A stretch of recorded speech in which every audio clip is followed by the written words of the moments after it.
बंदी छोड़ सतगुरु रामपाल जी परमेश्वर जी की जय हो। परमपिता परमात्मा सारी सृष्टि के रचनहार कुल मालिक असंख्य ब्रह्मांडों के स्वामी जगत गुरु तीनों लोकों में प्रवेश करके सबका भरण पोषण करने वाले राजाधिराज आत्माधार नाथों के नाथ देवों के देव महादेव सर्वेश्वर महेश्वर मृत्युंजय अजरो अमर आदि अनादि सनातनी प्रभु जगत पिता जगदीश्वर श्री श्री 1008 की उपाधि के वास्तविक अधिकारी अकाल मूर्त सौद स्वरूपी राम वासुदेव सर्वगतम ब्रह्म परम पूज्य प्रथम पूज्य परम संत परम पुरुष परम धनी परम दयालु सत्य कबीर हक्का कबीर अल्लाह अकबर बाखबर अल्लाह ताला जगत के तारणहार जगत के मुक्तिदाता जगत के जगन्नाथ हारे के सहारे हिंदुओं के राम मुसलमानों के अल्लाह सिखों के वाहिगुरु ईसाइयों के मसीह दया के सागर दयानिधि करुणा के सागर करुणानिधि स्वयंभू परिभू संकट मोचन कष्ट हरण मंगल करण दुख भंजन अविगत कबीर निर्विकार निर्विषम परमात्मा अलय अलेख सतगुरु आदि अनादि सतगुरु असली मर्यादा पुरुषोत्तम असली राम असली कृष्ण असली घनश्याम असली मुरारी राजाओं के राजा महाराजाओं के महाराजा शहंशाहों के शहंशाह सम्राटों के सम्राट भगवानों के भगवान अल्लाहों के अल्लाह प्रभुओं के प्रभु मसीहाओं के मसीह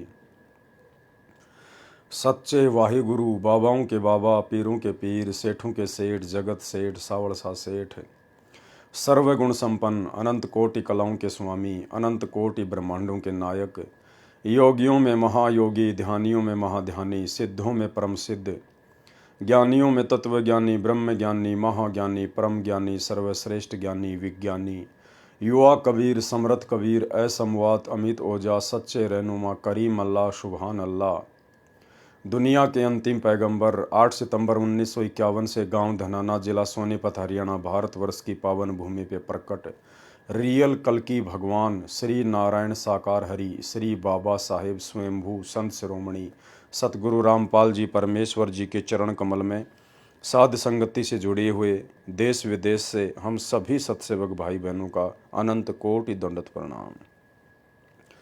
सत्साई भाई और बहनों, दया परमपिता परमेश्वर सारी सृष्टि के सृजनहार सतगुरु रामपाल जी परमेश्वर जी की, जिनके विशेष आशीर्वाद से शुभ आशीर्वाद से आप और हम सभी साध संगति से जुड़ी हुई आत्मा निरंतर गुरुदेव भगवान के तत्व ज्ञान को आधार बनाकर उन्हीं के आशीर्वाद से अपने आत्म कल्याण हेतु भक्ति मार्ग पर आगे बढ़ रहे हैं।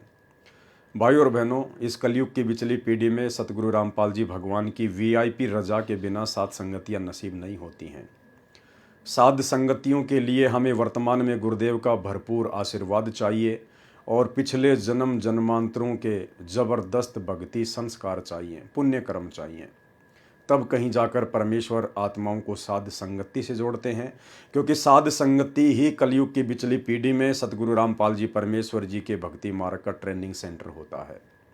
साध संगति से जुड़कर ही हम गुरु को भगवान मान सकते हैं। कहने को तो सभी भगत अपने गुरु को भगवान ही कहते हैं, कबीर कबीर कहते हैं, लेकिन जुबान से कहने में और हृदय से मानने में जमीन आसमान का अंतर होता है। तो जिस प्रकार से साध संगति से जुड़कर सत्सेवक भाई बहनों ने आज ज्ञान को आधार बनाकर अपनी अंतरात्मा से अपने हृदय से अपने पूज्य गुरुदेव सतगुरु रामपाल जी परमेश्वर जी को कबीर परमात्मा के रूप में स्वीकार कर लिया है, उस आधार से उस हिसाब से 90% संगत जो सतलोक आश्रमों से जुड़ी हुई है, वो अभी तक अपने गुरुदेव को कबीर परमात्मा के रूप में स्वीकार नहीं कर पाई है। और यही कारण है कि वे तमाम आत्माएं जिनमें गुरुदेव का कलयुगी परिवार, उनके बेटा बेटी भाई बंधु रिश्तेदार कोऑर्डिनेटर सभी लोग शामिल हैं, और उन सब के पीछे लगी हुई 90% संगत अभी तक गुरुदेव का आशीर्वाद उनको पूर्णतया प्राप्त नहीं हुआ है, जिस आशीर्वाद से उनका ज्ञान योग खुल सके और उन्हें अपने गुरुदेव भगवान में कबीर भगवान दिखाई दे। और जिस दिन आत्मा को अपने गुरुदेव में परमात्मा दिखाई देने लग जाएगा, उसी दिन से वो आत्मा बाकी अन्य नकली परमात्माओं को अपने दिलो दिमाग से, अपने गले के लॉकेट से, अपने घर के दरबार से और घर की दीवारों से बाहर निकाल देगी। नकली भगवान कौन से हैं? कबीर जी की समझे जाने वाली कागज़ की दाढ़ी मूछ वाली फ़ोटो, गरीबदास जी की काल्पनिक फ़ोटो, दादा गुरु जी की फ़ोटो, पंडित चिदानंद जी की फ़ोटो, ये सभी काल्पनिक फ़ोटोएं हैं, नकली फ़ोटोएं हैं। इन फ़ोटोओं का वर्तमान में हमारे आध्यात्मिक जीवन में कोई औचित्य नहीं है। हमें पूर्ण मोक्ष प्राप्ति के लिए जो सार वस्तु चाहिए थी, वो सार वस्तु हमें सतगुरु रामपाल जी परमेश्वर जी के रूप में सुलभ हो चुकी है। उनके अलावा हमने किसी में भी परमात्मा नहीं देखना है। अगर हम अपने गुरुदेव के अलावा किसी अन्य में परमात्मा देखेंगे तो हम भक्ति मार्ग पर कभी भी सफल नहीं हो पाएंगे। तो भाई और बहनों, यही तमाम गलतियां रही गुरुदेव के बेटा बेटी भाई बंधु रिश्तेदारों की, जो हमेशा उनके साथ में रहा करते थे। वो तमाम कोऑर्डिनेटर भाई बंधु जो हमेशा आश्रम में गुरुदेव के साथ में रहा करते थे और परमेश्वर के इतना नज़दीक रहने के कारण वे परमेश्वर को समझ नहीं पाए। क्योंकि परमेश्वर कबीर जी जब सतगुरु रूप में धरती पर प्रकट होता है तो अपने आसपास अपने इर्द गिर्द रहने वाली आत्माओं के साथ में मित्रवत व्यवहार करता है, और ऐसा करने से वो आत्मा उन्हें एक सामान्य संत के रूप में ले लेती हैं, उन्हें हल्के में ले लेती हैं, जिस कारण से आदरणीय गरीबदास जी महाराज जी को वाणी लिखनी पड़ी हमें सावधान करने के लिए कि गुरु मानुष कर जानते वो नर कहिए अंध ओवें दुखी संसार में आ गए यम के फंदे। और सतगुरु रामपाल जी परमेश्वर जी को, जो कि स्वयं कबीर भगवान है, इनको मानुष मानने की प्रक्रिया सन 1994 से वर्तमान समय 2024 तक यानी 30 वर्ष हो चुके हैं। अभी तक उनको मानुष ही माना जा रहा है उनके आसपास रहने वाले भक्तों के द्वारा, आश्रम मैनेजमेंट के द्वारा, गुरुदेव के कलयुगी बेटा बेटी भाई बंधु रिश्तेदारों के द्वारा। और मानुष मानने के चलते उन लोगों ने वो तमाम गलतियां कर डाली अपने आध्यात्मिक जीवन में जिनकी माफ़ी उन्हें शायद ही मिले। तो भाई और बहनों, हमने उन्हीं तमाम गलतियों से शिक्षा लेकर भक्ति मार्ग पर आगे बढ़ना है। आज सृष्टि रचना के माध्यम से करोथा कांड के रहस्य को समझने की दिशा में हमारा ये तीसरे नंबर का वीडियो है। और ये वीडियो केवल इसीलिए बनाए जा रहे हैं, करोथा कांड का रहस्य नामक पुस्तक के ऊपर ये वीडियो इसीलिए बनाया जा रहा है ताकि हम अपने ही भगत भाई बहनों के द्वारा जो पूर्व में गुरु को मानुष मानकर गलतियां कर दी गई हैं, आज हम उन गलतियों से शिक्षा लें, सबक लें। आज हम इतिहास से शिक्षा लें और हम अपने आध्यात्मिक जीवन में सौपन में भी उन गलतियों को दोहराकर अपने गुरुदेव भगवान को नाराज ना करें।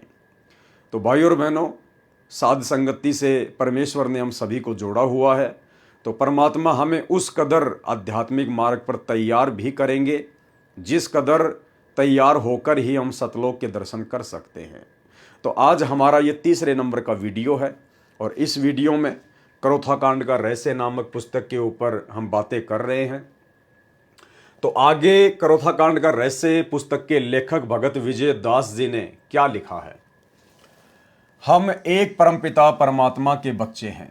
देखो, ये बात तो बिल्कुल सही है कि हम सब एक परमपिता परमात्मा सतगुरु रामपाल जी भगवान के इस कबीर परमात्मा के बच्चे हैं। लेकिन सतलोक आश्रम मैनेजमेंट हरियाणा के मुख से ये बात अच्छी नहीं लगती है कि हम एक परमपिता परमेश्वर के बच्चे हैं। अगर ये लोग हमें एक परमपिता परमेश्वर के बच्चे मानते तो ये लोग साध संगतियों में आकर विघ्न नहीं डालते, बाधाएं उत्पन्न नहीं करते। उसी परमपिता परमेश्वर जी के बच्चों को जो साध संगति के माध्यम से गुरु महिमा करते हैं, गुरु को परमेश्वर मानकर उनको भोग लगाते हैं, पूरी रात उनके सत्संगों पर ज्ञान चर्चा करते हैं, भक्ति मार्ग पर दृढ़ होने की दिशा में प्रयास करते हैं, उन्हीं परमपिता परमेश्वर के बच्चों को आप लोग लठों से मारते हो, लातों से मारते हो। उन्हीं बच्चों के ऊपर आप मुकदमे करते हो, उनको जेल भिजवा देते हो। उन्हीं बच्चों को आप जी पुलिस का सहारा लेकर पुलिस से भी पिटवाते हो। तो आप लोगों के मुख से, सतलोक आश्रम मैनेजमेंट हरियाणा के मुख से ये बात अच्छी नहीं लगती कि हम सब एक परमपिता परमेश्वर जी के बच्चे हैं। हम सब एक परमपिता परमात्मा के बच्चे हैं। प्रत्येक आत्मा परमात्मा की खोज में लगी है। प्रभु महिमा का ज्ञान धर्म गुरुओं से सुना जाता है। प्रत्येक धर्म गुरुजन अपने अपने पवित्र सदग्रंथों को प्रमाण रूप में लेकर ज्ञान प्रचार करते हैं। पूर्व समय में मानव समाज शिक्षित नहीं था। केवल कुछ ही व्यक्ति संस्कृत भाषा को जानने वाले थे, जिन्हें पंडित अर्थात विद्वान कहा जाता था। पंडित जन नगर नगर गांव गांव जाकर धर्म का प्रचार करते थे तथा पवित्र वेदों तथा पवित्र पुस्तकों व पवित्र गीता जी को आधार बताकर सत्संग किया करते थे। उन विद्वानों ने जैसा भी सदग्रंथों को समझा उसी आधार से ज्ञान जनता को दिया। जिन सदग्रंथों का प्रमाण लेकर जनता को ज्ञान बांटा गया वे आज भी विद्यमान हैं। उन्हीं सदग्रंथों में लिखा ज्ञान यदि अन्य संत या विद्वान प्रचार करें तो किसी को कोई आपत्ति नहीं होनी चाहिए। लेखक लिख रहा है कि संत रामपाल जी ने भी उन्हीं विद्वानों की पुस्तकों को लेकर जनता को समझाना चाहा कि भाई स्वामी दयानंद सरस्वती जी के विचार शास्त्र सम्मत नहीं है, आध्यात्मिकता के अनुरूप नहीं है। तो संत रामपाल जी का भयंकर रूप से विरोध हुआ, करोथा कांड हुआ। तो लेखक कह रहा है उन्हीं सदग्रंथों में लिखा ज्ञान यदि अन्य संत या विद्वान प्रचार करें तो किसी को कोई आपत्ति नहीं होनी चाहिए। कौन लिख रहा है? भगत विजय दास, करोथा आश्रम मैनेजमेंट का व्यक्ति। भाई आप लोगों के विचारों में और आप लोगों की जो करनी है उसमें रात दिन का अंतर है, रात दिन का अंतर। और यही कारण है आगे चलकर इस पुस्तक का लेखक ये भगत विजय दास पूरी तरह से मेंटल हो गया, पागल हो गया और ये मेंटल हॉस्पिटल से भी भाग गया था। काफी दिनों बाद में ढूंढने पर इसका पता चला। आगे आपको दूसरी पुस्तक भ्रष्ट जज कुमारग में इसके विषय में बताएंगे। तो इन लोगों के विचारों में और इनकी करनी में रात दिन का अंतर है। यहां तो ये व्यक्ति लिख रहा है कि उन्हीं सदग्रंथों में लिखा ज्ञान यदि अन्य संत या विद्वान प्रचार करें तो किसी को कोई आपत्ति नहीं होनी चाहिए। तो आप लोगों को साध संगतियों से आपत्ति क्यों हुई भाई? हम भी तो सतगुरु रामपाल जी परमेश्वर जी के सत्संगों को आधार बनाकर, उन्हीं के ज्ञान को आधार बनाकर अपने आप को भक्ति मार्ग पर दृढ़ करने के लिए साध संगतियां रखवाते हैं। तो आप लोगों को आपत्ति क्यों हो रही है? आप लोग क्यों जबरदस्ती असुरों की भांति साध संगतियों में आकर विघ्न पैदा करते हो? इसलिए भाई और बहनों, परमात्मा कहते हैं कि करनी तज कथनी कथ है, अज्ञानी दिन रात, कुत्ते ज्यों भौंकत फिरै, सुनी सुनाई बात। हमने शिक्षा लेनी है इस पॉइंट से कि हम सत्सेवक भाई बहनों की इस भक्ति मार्ग में कथनी और करनी एक होनी चाहिए। जैसा व्यवहार हम अपने साथ में चाहते हैं वैसा ही व्यवहार हमने दूसरों के साथ भी करना चाहिए। जबकि ये आदत सतलोक आश्रम मैनेजमेंट हरियाणा में नहीं है, गुरुदेव के बेटा बेटी भाई बंधु रिश्तेदारों में नहीं है। वर्तमान में सब सदग्रंथों का हिंदी अनुवाद उपलब्ध है। यदि शंका हो तो उन सदग्रंथों से तुलना की जा सकती है। पूर्व पंडितों, महर्षियों व संतों द्वारा अपने अनुभव की लिखी पुस्तकों से पता चल जाता है कि उन्होंने सदग्रंथों अनुसार अपना अनुभव लिखा है या नहीं। वर्तमान में कोई संत विद्वान सदग्रंथों को बताकर ज्ञान प्रचार करता है तथा उसका ज्ञान पूर्व वाले महर्षियों व पंडितों तथा संतों के विचारों से भिन्न है तो सत्य या असत्य का निर्णय सदग्रंथ से ही करना चाहिए। भाई यही तो हम कर रहे थे। हम सत्सेवक भाई बहन साध संगतियों के माध्यम से यही तो कर रहे थे। तो लेखक भगत विजय दास क्या लिख रहा है? पूर्व पंडितों, महर्षियों व संतों द्वारा अपने अनुभव की लिखी पुस्तकों से पता चल जाता है कि उन्होंने सदग्रंथों अनुसार अपना अनुभव लिखा है या नहीं। वर्तमान में कोई संत विद्वान सदग्रंथों को बताकर ज्ञान प्रचार करता है तथा उसका ज्ञान पहले वाले महर्षियों व पंडितों तथा संतों के विचारों से भिन्न है तो सत्य या असत्य का निर्णय सदग्रंथों से ही करना चाहिए, न कि लड़ाई झगड़ा करके, ना कि लड़ाई झगड़ा करके। अरे तो हम सत्सेवकों ने यही तो किया था। हमने इस बेचारी नादान भोली भाली संगत को तुम सतलोक आश्रम मैनेजमेंट हरियाणा वालों के द्वारा सतगुरु रामपाल जी परमात्मा जी के सत्संगों के विरुद्ध जो घटिया कुकर्म किए गए हैं, हम केवल उन्हीं की तो जानकारी दे रहे थे कि भाई आज से पहले हमारे गुरुदेव भगवान तो हमें सत्संगों के माध्यम से क्या शिक्षा दे के गए हैं, क्या उपदेश देकर गए हैं। गुरुदेव ने तो हमें शिक्षा दी कि बेटा हमें राजनीति से दूर रहना चाहिए, भगत को अगर भक्ति करनी है तो राजनीति से दूर रहना चाहिए। और तुम लोगों ने सतलोक आश्रम मैनेजमेंट हरियाणा वालों ने उन्हीं सत्संगों के विरुद्ध भगत समाज से राजनीति करवा दी। 2019 में कांग्रेस को वोट डलवाए, समर्थन करवाया। 2024 में बीजेपी को वोट डलवाए, समर्थन करवाया। तो यही तो सारी बातें हम भगत समाज को बता रहे हैं, संगत को बता रहे हैं कि भाई आप स्वयं निर्णय करो कि सतलोक आश्रम मैनेजमेंट हरियाणा आपको भक्ति मार्ग में आगे बढ़ा रहा है या गुरुजी के सत्संगों के विरुद्ध कर्म करवाकर काल की गोद में बैठा रहा है।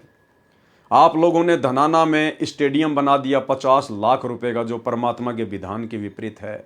आप लोग धनाना आश्रम में 3 एकड़ जमीन में हॉस्पिटल का काम शुरू कर दिए हैं, जो कि परमात्मा के विधान के खिलाफ है। आपने अपने आश्रम चलाने के लिए, धनाना गांव वालों को खुश करने के लिए गांव में एम्बुलेंस चला दी हैं फ्री में, बसें चला दी हैं फ्री में। आपने गांव वालों की रोडें ठीक करवाने के लिए भक्तों को मजदूर बना दिया। आपने हरियाणा के जाट आरक्षण में बिरानी आग में बेचारे भक्तों को बैठा दिया। भक्तों के ज्योति पाठ और दान का पैसा करोड़ों में आपने जाट आरक्षण वालों को चंदे के रूप में दिया। गैंगस्टरों की, गुंडों की सीबीआई जांच के समर्थन में आपने परमात्मा के सच्चे मुच्चे भक्तों को बैठा दिया। तो ये सारे कर्म सतगुरु रामपाल जी के सत्संगों के विरुद्ध हैं। और जब हमने ये देखा कि यहाँ तो काल का पूरी तरह से दाव लगा हुआ है, तो हमने साथ संगतियों के माध्यम से भाई बहनों को समझाना शुरू किया। हम तो शांति प्रिय तरीके से समझा रहे थे, वर्तमान में भी समझा रहे हैं और आगे भी समझाते रहेंगे। लेकिन आप लोगों ने कौन सा भगत का लक्षण दिखाया? आप लोगों ने तो केवल अपने स्वार्थ में अंधे होकर हमारे साथ में मारपीट की, गाली गलौज की, लड़ाई झगड़े किए, मुकदमेबाजियां की। तो भाई आप लिख क्या रहे हो और वर्तमान में स्वयं आप क्या कर रहे हो? तो आपकी तो करनी और कथने में अंतर है। तो दुनिया कहां से समझेगी आपकी बातों को? आपके शब्दों में वो सच्चाई नहीं है, आपके शब्दों में वचन नहीं है, क्योंकि आपका खुद का दोगला आचरण है। इसलिए दुनिया को जो आप उपदेश दे रहे हो ये पुस्तक लिख के, तो दुनिया आपकी बातों पर कैसे यकीन करेगी? आपके शब्दों का जो है असर ही नहीं होगा।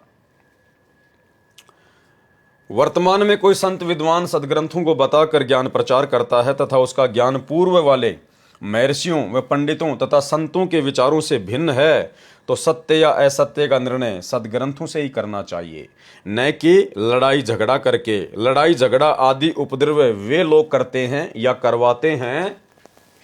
लड़ाई झगड़ा आदि उपद्रव वे लोग करते या करवाते हैं जिनको ये पता लग जाता है कि तुम्हारा ज्ञान शास्त्रों के विरुद्ध है।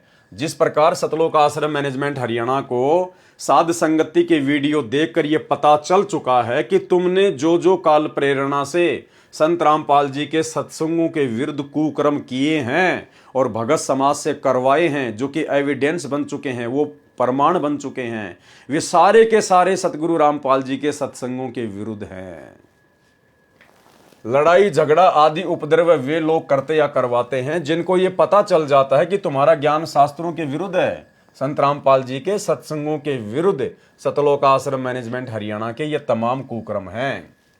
यदि अनुयायियों को पता चल गया, यदि संगत को पता चल गया साथ संगतियों के माध्यम से, तो तुम्हारे पास उत्तर नहीं है। सतलोक आश्रम मैनेजमेंट हरियाणा के पास में कोई जवाब नहीं है, क्योंकि टोटल गुरुजी की मर्यादाओं के विरुद्ध कार्य ये लोग कर रहे हैं। अनुयायी उनको छोड़कर पूर्ण संत के पास चले जाएंगे। सतलोक आश्रम मैनेजमेंट हरियाणा को यह डर बैठ गया, अगर सात संगतियां नहीं रुकवाई तो अनुयायी यानी संत रामपाल जी की संगत, उनके भगत सतलोक आश्रम मैनेजमेंट हरियाणा को छोड़कर पूर्ण संत के पास चले जाएंगे, अर्थात साध संगतियों में चले जाएंगे। और तुम्हारी धर्म की आड़ में चल रही दुकान बंद ना हो जाए और तुम्हारे सतलोक आश्रम बंद ना हो जाएं। क्योंकि संगत को तो सच्चाई चाहिए, वो तो अपने मोक्ष के लिए जुड़ी है। और जब संगत सात संगतियों से जुड़ने लगी तो आप लोगों ने सात संगतियों में आकर बाधा उत्पन्न करनी शुरू कर दी, क्योंकि तुम्हारी दुकानें धीरे धीरे बंद होने लगी थी। तुम्हें डर सताने लगा, तुम्हें भय सताने लगा कि अगर इसी प्रकार से संगत सात संगतियों में जाने लगी तो हमारी तो दुकानें बंद हो जाएंगी, हमारे तो आश्रम बंद हो जाएंगे। तुम्हारी धर्म की आड़ में चल रही दुकान बंद न हो जाए। वे लोग जनता को धर्म की आड़ में मरने व मारने को प्रेरित करते हैं, और तुम सतलोक आश्रम मैनेजमेंट हरियाणा वालों ने बेचारी नादान संगत को गुरुजी का झूठा आदेश बताकर सात संगतियों में आकर विघ्न पैदा करने के लिए तुमने उनको जो है प्रेरित किया। इसी का परिणाम करोथा कांड है। भाई ठीक है, तुम करोथा कांड की जानकारी दुनिया को दे रहे हो, बहुत अच्छी बात है, लेकिन तुम्हारा वर्तमान में आचरण क्या है? आज वर्तमान में सतलोक आश्रम मैनेजमेंट हरियाणा और जिन लोगों ने करोथा कांड करवाया आर्य समाजियों ने, उनमें कोई अंतर नहीं है, रत्ती भर भी अंतर नहीं है।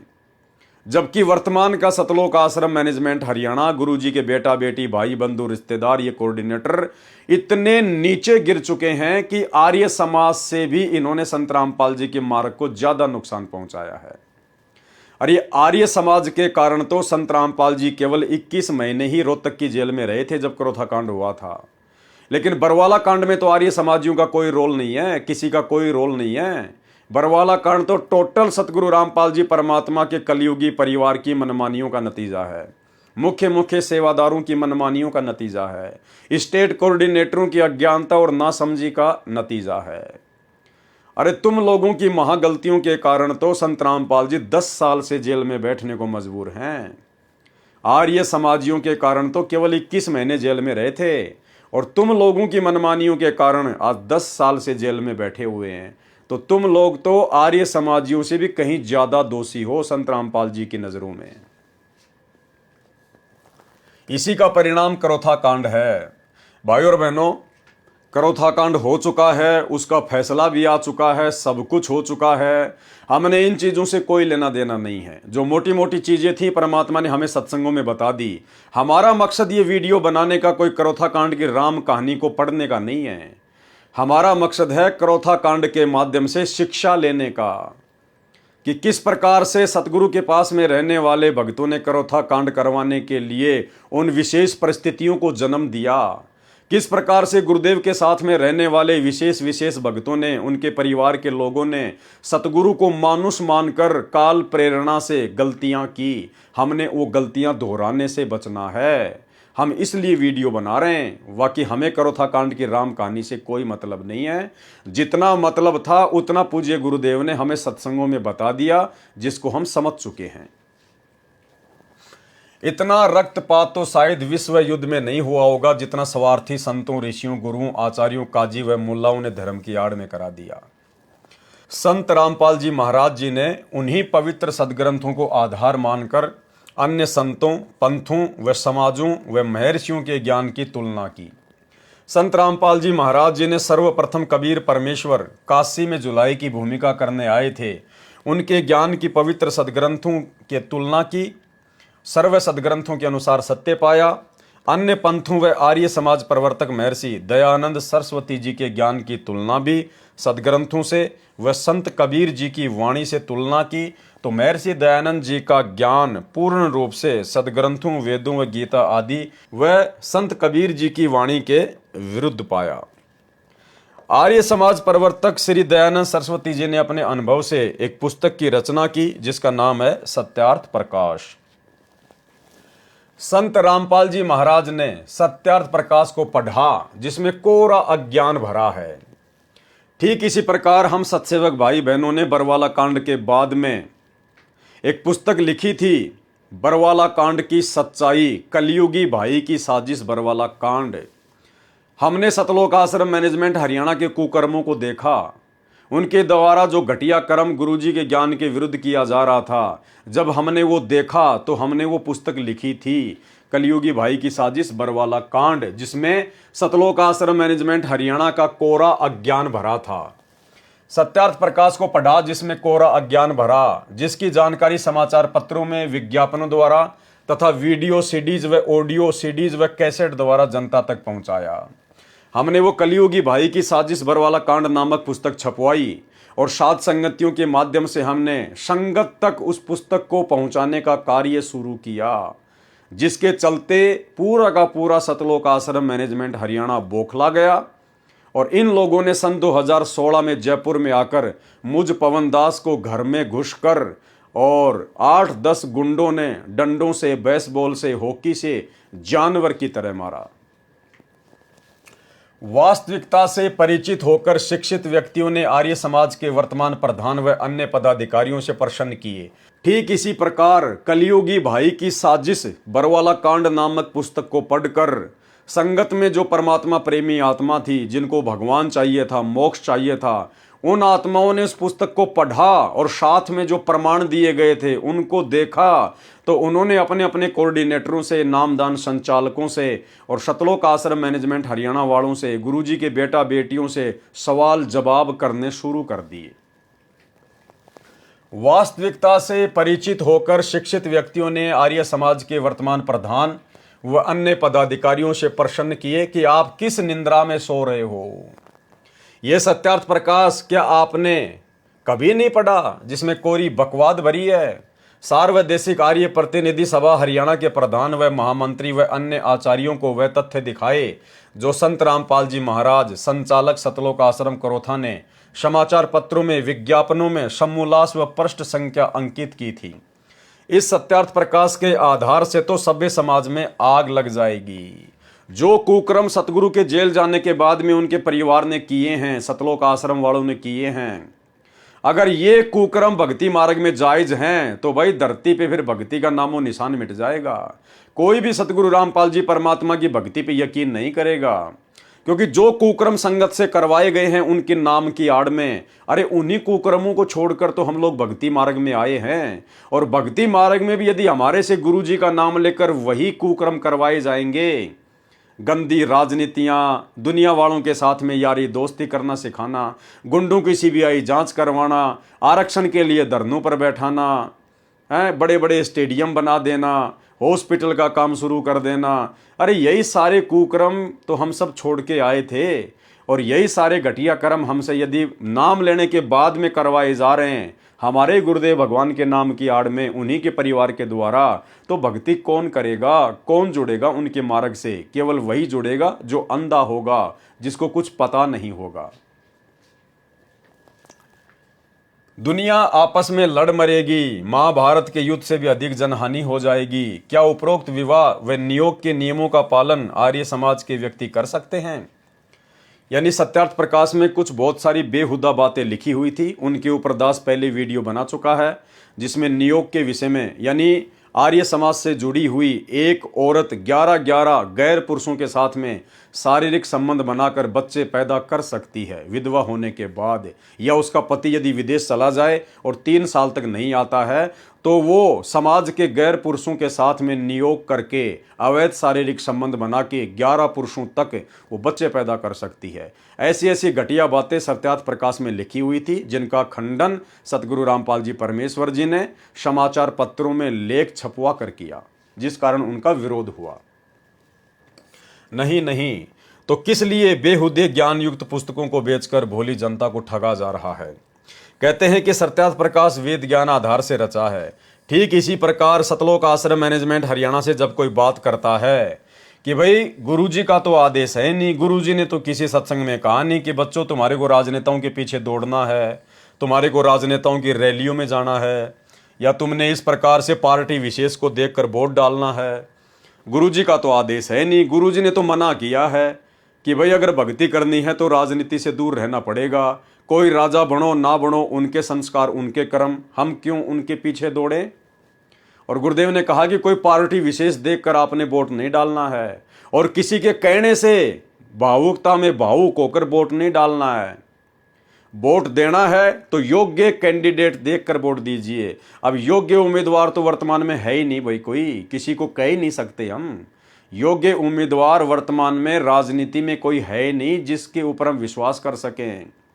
तो गुरुदेव ने कहा कि अगर वोट देना है तो योग्य उम्मीदवार को देखकर दीजिए, अन्यथा उसके द्वारा किए गए कुकर्मों का उसी रेशियो में आपको भी पाप लगेगा। तो हम क्यों ऐसी आफत मोल लें? जब वर्तमान में राजनीति में कोई योग्य उम्मीदवार है नहीं तो उनको वोट डालकर फिर जीतने के बाद वो जितने भी दारू के ठेके खुलवाएगा, नशे की दुकानें खुलवाएगा, उल्टे कुकर्म करेगा, लोग मरवाएगा, तो हम क्यों पाप के भागी बने उसको जिताकर? तो सतगुरु रामपाल जी परमात्मा ने तो अपने सत्संग में बिल्कुल मना कर रखा स्पष्ट तौर पर। ये छोटा सा सत्संग 2 मिनट का सुन लीजिए एक बार, अगर समझ में आ जाए तो। कहते हैं जैतन राजपाट भी चाहिए हमारा धर ले ध्यान। वैसे तो हमने राजपाट की आवश्यकता नहीं, सबसे बड़ा हानि का सौदा है जो राजनीति में जाते हैं वो अपना जीवन नाश करते हैं। भक्त को राजनीति के आसपास भी नहीं जाना चाहिए। वोट देना हो नेक आदमी देखकर वोट देना, किसी ऐसे भाव में भावुक होकर किसी के कहने से और या कोई पार्टी विशेष देखकर आप अपना वोट देकर पाप के भागी मत बनना। क्योंकि आपके द्वारा दिया गया वोट से जो चुना हुआ व्यक्ति है, यदि वो गलतियां करता है तो उसका रेसो में पाप आपको भी लगेगा। तो ये ध्यान रखना है, अपने वोट का सदुपयोग करना है, करो कितना, क्योंकि राजा तो एक चुनना ही पड़ेगा व्यवस्था बनाए रखने के लिए, इतनी सी बात। लेकिन स्वयं उस व्यवस्था में सड़ना नहीं, आपने परमात्मा पाना है, यहां से मन हटाना है। और यहाँ के राजाओं की क्या स्थिति है, हम इतिहास पढ़ा करते हैं। मोहम्मद गौरी ने इतनी बार चढ़ाई करी, 16 बार चढ़ाई करी, फिर विजयी हुआ, विजयी होकर के कला तोड़ दिया, इतने तो मानस आदमी मरवा दिए, और 5-7 वर्ष से राज्य करा, फिर मृत्यु को प्राप्त हो गया, गधा अपने अंडा। वही क्या था मोहम्मद गौरी। तो हम इन बकवादों को याद करके उन इतिहासों को अब दोहराएंगे। अब कोई राजा है, मंत्री है, मुख्यमंत्री है, 10-5 वर्ष मुख्यमंत्री रह भी गया तो के कला टूट गया, कल न कुत्ता बन गया, सैर सपट्टे यही करता फिरेगा। तो हमने इस बीमारी को याद रखना है, या लगन नहीं देनी अपने, यो रोग से दीर्घ।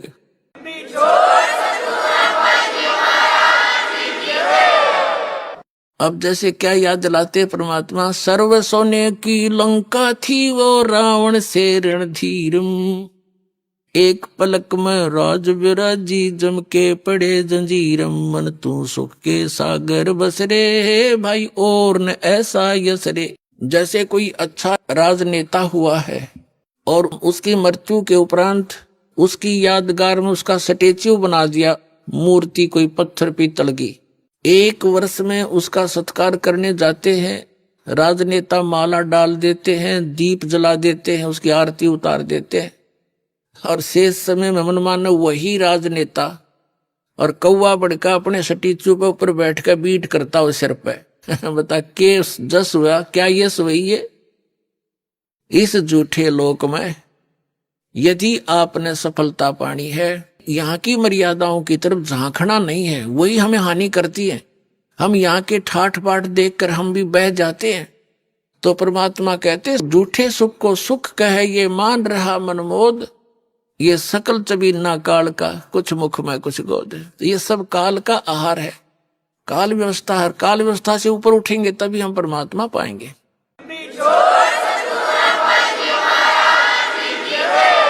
तो भाई और बहनों, आपने सुन लिया।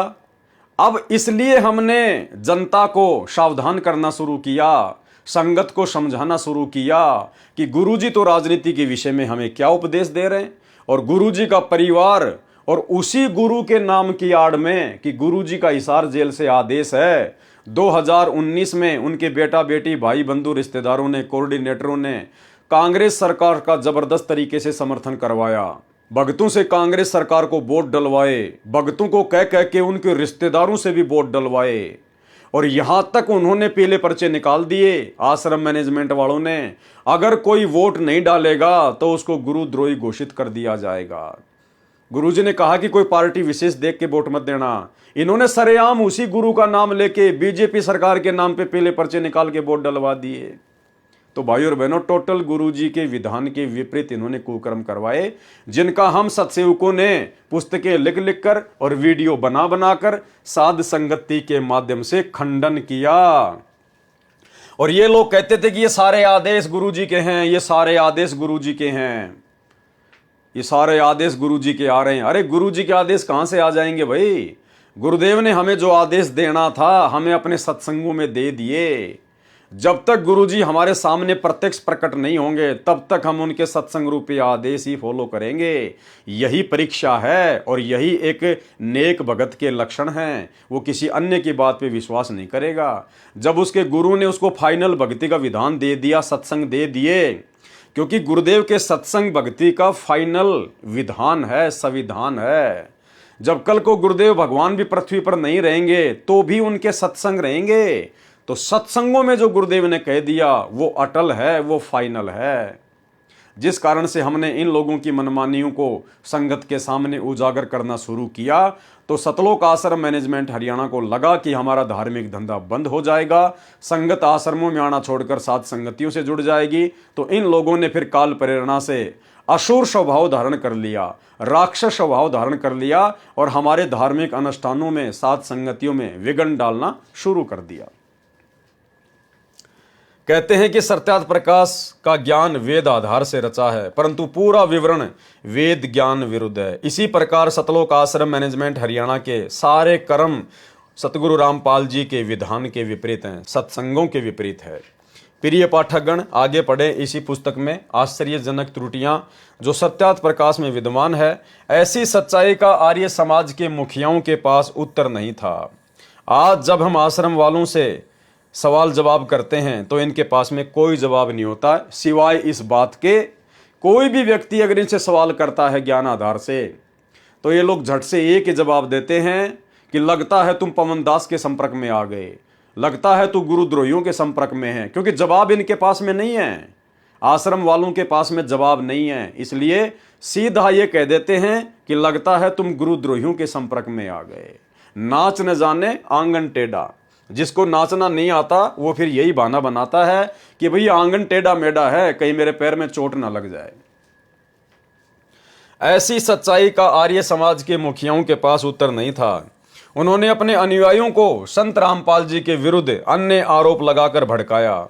ठीक इसी प्रकार सतलोक आश्रम मैनेजमेंट हरियाणा ने जब उनके पास में कोई जवाब नहीं था तो उन्होंने मुझ पवन दास के खिलाफ संगत को भड़काना शुरू कर दिया कि वो गुरुजी की जमानत के नाम पर, आश्रम खोलने के नाम पर भक्तों से पैसे हड़प रहा है। गुरुजी का आदेश है, अगर किसी ने उसका वीडियो देख लिया तो उसका नाम खंड हो जाएगा। पता नहीं तरह तरह के लांछन मुझ पवन दास के ऊपर लगाए गए, जिस प्रकार आर्य समाजियों के द्वारा पूज्य गुरुदेव जी के ऊपर लगाए गए। उन्होंने अपने अनुयायियों को संत रामपाल जी के विरुद्ध अन्य आरोप लगाकर भड़काया तथा संत रामपाल को जान से मारने के अतिरिक्त कोई विकल्प नहीं सूझा, जिस कारण से करोथा कांड किया और करवाया। और ठीक इसी प्रकार अंत में सतलोक आश्रम मैनेजमेंट हरियाणा ने भी जब कोई चारा इनके पास में नहीं बचा कि तुम्हारे अज्ञान और पाखंड की पोल खुलती जा रही है, तो अंत में इन्होंने मेरे ऊपर 420 का झूठा मुकदमा बनवाकर हिसार की जेल में डलवा दिया। करोथा कांड का कारण, भाई और बहनों, ये वही 9 नंबर का पेज है जो मैंने आपको 2 नंबर के पार्ट में शुरू में दिखाया था कि करोथा कांड का मुख्य कारण क्या था। करोथा कांड का मुख्य कारण था जब गुरुजी महाराष्ट्र के पूना शहर में सत्संग करने के लिए गए हुए थे महीने भर के लिए, तो पीछे से गुरुजी के भाई ने और सतलोक आश्रम करोथा के जो मुख्य सेवादार थे, उन्होंने बिना अपने गुरुजी की सलाह के, बिना अपने गुरुजी से विचार विमर्श किए, बिना गुरुजी की आज्ञा के, काल प्रेरणा से एक भगत से 1 एकड़ जमीन दान में ले ली और आगे चलकर उसी जमीन के ऊपर मुकदमा हुआ और उसी मुकदमे के माध्यम से आर्य समाजियों को सतलोक आश्रम करोथा के ऊपर आक्रमण करने का मौका मिला। यानी गुरु को मानुष मानकर उन मुख्य सेवादारों ने जो मनमाना आचरण किया काल प्रेरणा से, उसी का नतीजा ये करोथा कांड था। भाई और बहनों, एक बार फिर से हम इसको मोटा मोटा पढ़ेंगे। सतलोक आश्रम करोथा के संस्थापक सतगुरु रामपाल जी का जन्म 8 सितंबर 1951 में गांव धनाना, जिला सोनीपत, हरियाणा राज्य के एक किसान परिवार में हुआ। इनके पिता का नाम श्री नंदलाल जी है। संत रामपाल जी गृहस्थी हैं। इनके 2 लड़के तथा 2 लड़कियां संतान रूप में है। संत रामपाल जी महाराज अपनी पढ़ाई पूरी करने के पश्चात हरियाणा सरकार के सिंचाई विभाग में कनिष्ठ अभियंता जेई के पद पर तैनात हुए। संत रामपाल जी की बचपन से ही भगवत भक्ति में रुचि रही है।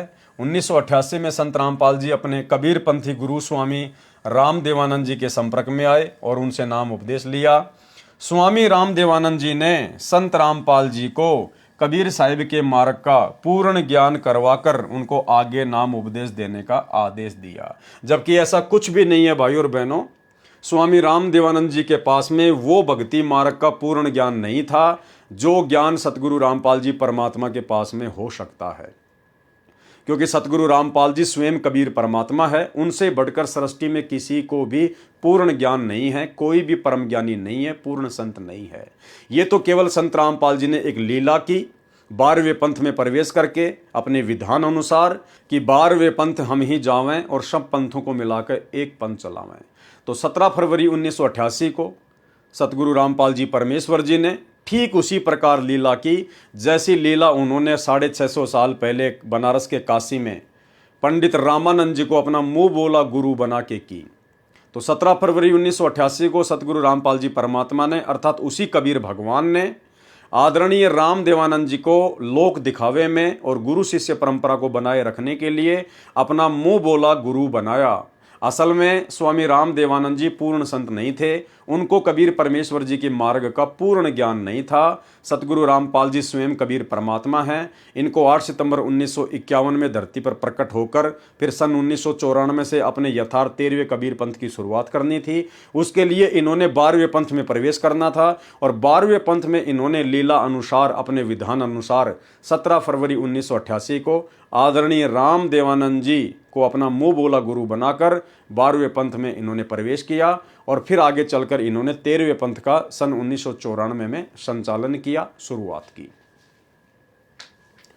स्वामी राम देवानंद जी ने संत रामपाल जी को कबीर साहिब के मार्ग का पूर्ण ज्ञान करवाकर उनको आगे नाम उपदेश देने का आदेश दिया। ये लेखक इस प्रकार की बातें क्यों लिख रहा है? क्योंकि लेखक संत रामपाल जी को कबीर नहीं मानता। सतलोक आश्रम मैनेजमेंट हरियाणा आज भी सतगुरु रामपाल जी को पूर्ण परमात्मा नहीं मानता, पूर्ण संत नहीं मानता है, केवल मानुष मानता है। और गुरु को मानुष मानने वाला व्यक्ति गलती करता ही करता है। इसीलिए गरीबदास जी ने कहा है कि गुरु मानुष कर जानते वो नर कहिए अंध, ओवें दुखी संसार में आगे यम के फंद। तो आज हमें ये सारी बातें ठीक ठीक समझ में आएंगी। उन भाई बहनों को जो साध संगतियों से जुड़ चुके हैं, जिनको अपने गुरुजी में परमात्मा नजर आता है, उन्हीं को ये बातें समझ में आएंगी कि असल में लीला क्या है। अपने आप को यानी संत रामपाल जी ने अपने आप को भक्ति में पूरी तरह लिप्त करने के लिए संत रामपाल जी ने सरकारी नौकरी से त्याग पत्र दे दिया। ऐसा नहीं है भाई और बहनों, दास ने आपको पहले भी बताया था। संत रामपाल जी ने जेई की नौकरी से त्याग पत्र स्वयं को भक्ति पर लिप्त करने के लिए नहीं दिया। अरे वे तो स्वयं परमात्मा हैं, पूर्ण संत हैं, परम ज्ञानी हैं, जगत गुरु हैं, तत्वदर्शी संत हैं। वो तो केवल भक्ति करने की एक्टिंग कर रहे हैं, लीला कर रहे हैं। असल में उन्होंने जेई की नौकरी से त्याग पत्र हम दो कोटि के जीवों को, हम आत्माओं को अपना ज्ञान देकर भक्ति में लिप्त करने के लिए त्याग पत्र दिया था, ना कि स्वयं भक्ति करने के लिए उन्होंने कोई त्याग पत्र दिया था। अपने आप को भक्ति में पूरी तरह लिप्त करने के लिए संत रामपाल जी ने सरकारी नौकरी से त्यागपत्र दे दिया। यदि संत रामपाल जी ने केवल भक्ति ही करनी थी, अपने आप को भक्ति में लिप्त करना था, तो फिर उनको गुरु नहीं बनना चाहिए था लेखक के अनुसार। क्योंकि उन्होंने तो नौकरी से त्यागपत्र इसलिए दिया था कि मैं भक्ति ज्यादा से ज्यादा कर सकूं, अपने आप को भक्ति में लिप्त कर सकूं। तो भाई जिस आदमी की ये सोच है कि मैं अपने आप को भक्ति में लिप्त कर सकूं, तो फिर गुरु बनकर वो अपना समय क्यों बर्बाद करेगा? वो दुनिया को उपदेश देकर अपना समय क्यों बर्बाद करेगा? वो तो स्वयं भक्ति करेगा ज्यादा से ज्यादा। तो यहां पर लेखक की सोच गुरु को मानुष मानने के कारण वैसी ही है। अपने आप को भक्ति में पूरी तरह लिप्त करने के लिए संत रामपाल जी ने सरकारी नौकरी से त्यागपत्र दे दिया, जो हरियाणा सरकार द्वारा स्वीकृत है, और घर को भी पूर्ण परमात्मा के प्रचार प्रसार के लिए छोड़ दिया। संत रामपाल जी ने अपने परिवार को सन 1995 में ही छोड़ दिया था, जिस परिवार के पीछे आज वर्तमान में लाखों की संगत अंधी होकर चल रही है और अपनी मर्यादा तोड़ रही है। स्वामी राम देवानंद जी महाराज गांव छुडानी में स्थित गरीबदास महाराज के आश्रम में आया करते थे। इसलिए संत रामपाल जी ने भी अपने गुरु के दर्शन करने जाने होते थे तथा वहां पर सत्संग करना प्रारंभ कर दिया। छुडानी में संत रामपाल जी के सत्संग के दौरान सत्संग सुनने के लिए काफी संख्या में शिष्यों की भीड़ इकट्ठी होने लगी, जिससे छुडानी आश्रम के महंतों व संतों को ईर्ष्या होने लगी। क्रोथा कांड की जड़ क्या है भाई और बहनों, आपको मैंने कल के वीडियो में भी बताई थी, आपको फिर से बताना थोड़ा जरूरी है ताकि जो नए भगत भाई बहन जुड़ते हैं उनको भी जानकारी हो। तो संत रामपाल जी अपने गुरुजी के दर्शनों के लिए, अपने मुंह बोले गुरुदेव आदरणीय राम देवानंद जी के दर्शनों के लिए छुडानी आश्रम में जाया करते थे, और वहीं पर संत रामपाल जी अन्य लोगों को भी समझाया करते थे, ज्ञान उनको बताया करते थे। धीरे धीरे भीड़ ज्यादा इकट्ठी होने लगी, क्योंकि संत रामपाल जी का ज्ञान वास्तविक ज्ञान था और संत रामपाल जी पूर्ण संत हैं, पूर्ण परमात्मा हैं। इसलिए उनके द्वारा जब ज्ञान सुनाया जाता था तो उनके वचन में शक्ति है, जिससे आत्माएं प्रभावित होती हैं, आकर्षित होती हैं। तो श्रद्धालुओं की भीड़ बढ़ने लगी।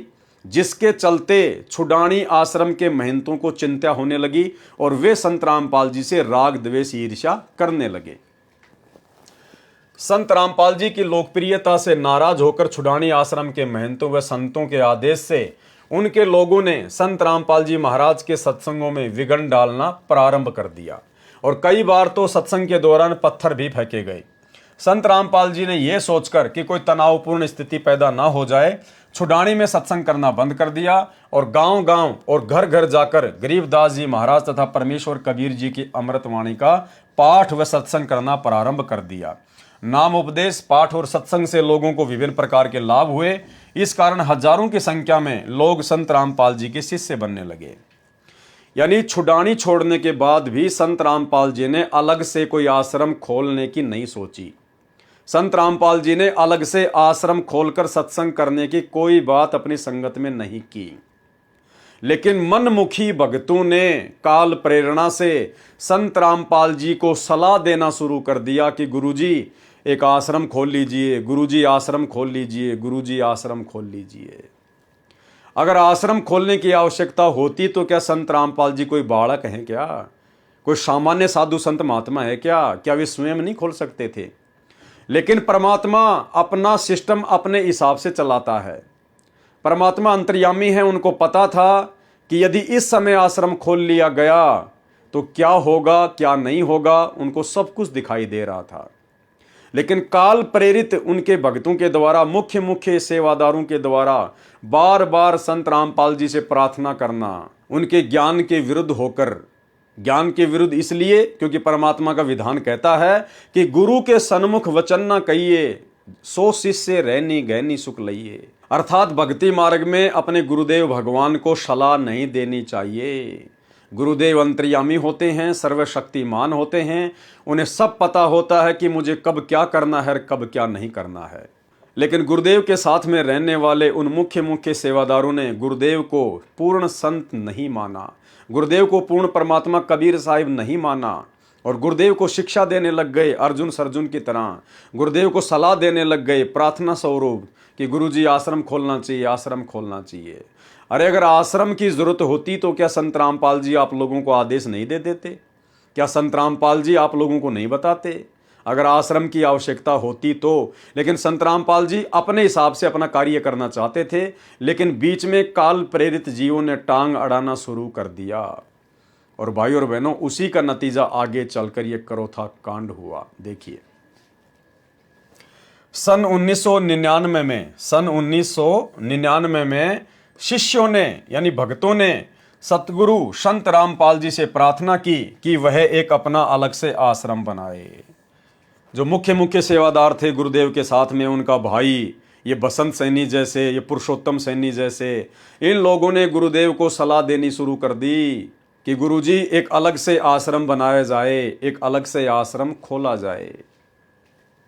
सन 1999 में शिष्यों ने सतगुरु संत रामपाल जी से प्रार्थना की कि वह एक अपना अलग से आश्रम बनाए ताकि भक्तों को दर्शन और भक्ति के लिए एक सार्वजनिक स्थल उपलब्ध हो सके। भाई भक्तों को दर्शन क्या पहले नहीं मिल रहा था? अरे भैया, परमात्मा ने छुडानी में आश्रम करना बंद कर दिया और उसके बाद परमात्मा गांव-गांव जाकर, नगर-नगर जाकर अपना सत्संग कर रहे थे। तुम लोग खुद ही तो लिख रहे हो। और गांव-गांव और घर-घर जाकर गरीबदास जी महाराज तथा परमेश्वर कबीर जी की अमृतवाणी का पाठ व सत्संग करना प्रारंभ कर दिया।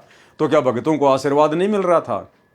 क्या भक्तों को गुरु जी के दर्शन नहीं हो रहे थे?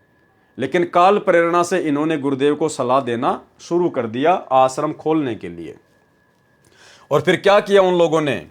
शिष्यों ने गांव करोथा जिला रोहतक में एक जमीन के टुकड़े का प्रबंध किया और महाराज जी से अनुरोध किया कि आप वहां पर एक आश्रम बनाइए। खुद ही मनमुखी रूप से, खुद ही विचार विमर्श करके, सलाह करके, मनमुखी होकर उन मुख्य मुख्य सेवादारों ने, सतलोक आश्रम के मैनेजमेंट ने गांव करोथा में, जहां पर करोथा आश्रम बना हुआ है, उस जमीन का प्रबंध किया और फिर गुरुदेव से कहा कि अब आप वहां पर आश्रम खोलिए। शिष्यों ने गांव करोथा जिला रोहतक में एक जमीन के टुकड़े का प्रबंध किया और महाराज जी से अनुरोध किया कि आप वहां पर एक आश्रम बनाइए। सर्व संगत के सहयोग से गांव करोथा में सतलोक आश्रम का निर्माण हुआ और उसका प्रबंध बंदी छोड़ भक्ति मुक्ति ट्रस्ट के हवाले किया। जब आश्रम का निर्माण हो ही रहा था, अब देखो भाई और बहनों, गुरु को शिक्षा देने का नतीजा, गुरु को सलाह देने का नतीजा, जबरदस्ती भक्ति मार्ग में टांग अड़ाने का नतीजा। हमने यही शिक्षा लेनी है भाई और बहनों। हम जीव हैं, दो कोटि के प्राणी हैं, हमारी कोई औकात नहीं है। जैसा गुरुजी हमें आदेश करें, हमने केवल उसी हिसाब से भक्ति मार्ग पर चलना है। फालतू का वाद विवाद, गुरुजी के सामने ज़्यादा बोलना, चटर पटर बोलना या उनको कोई सलाह देना, ये बिल्कुल भी नहीं।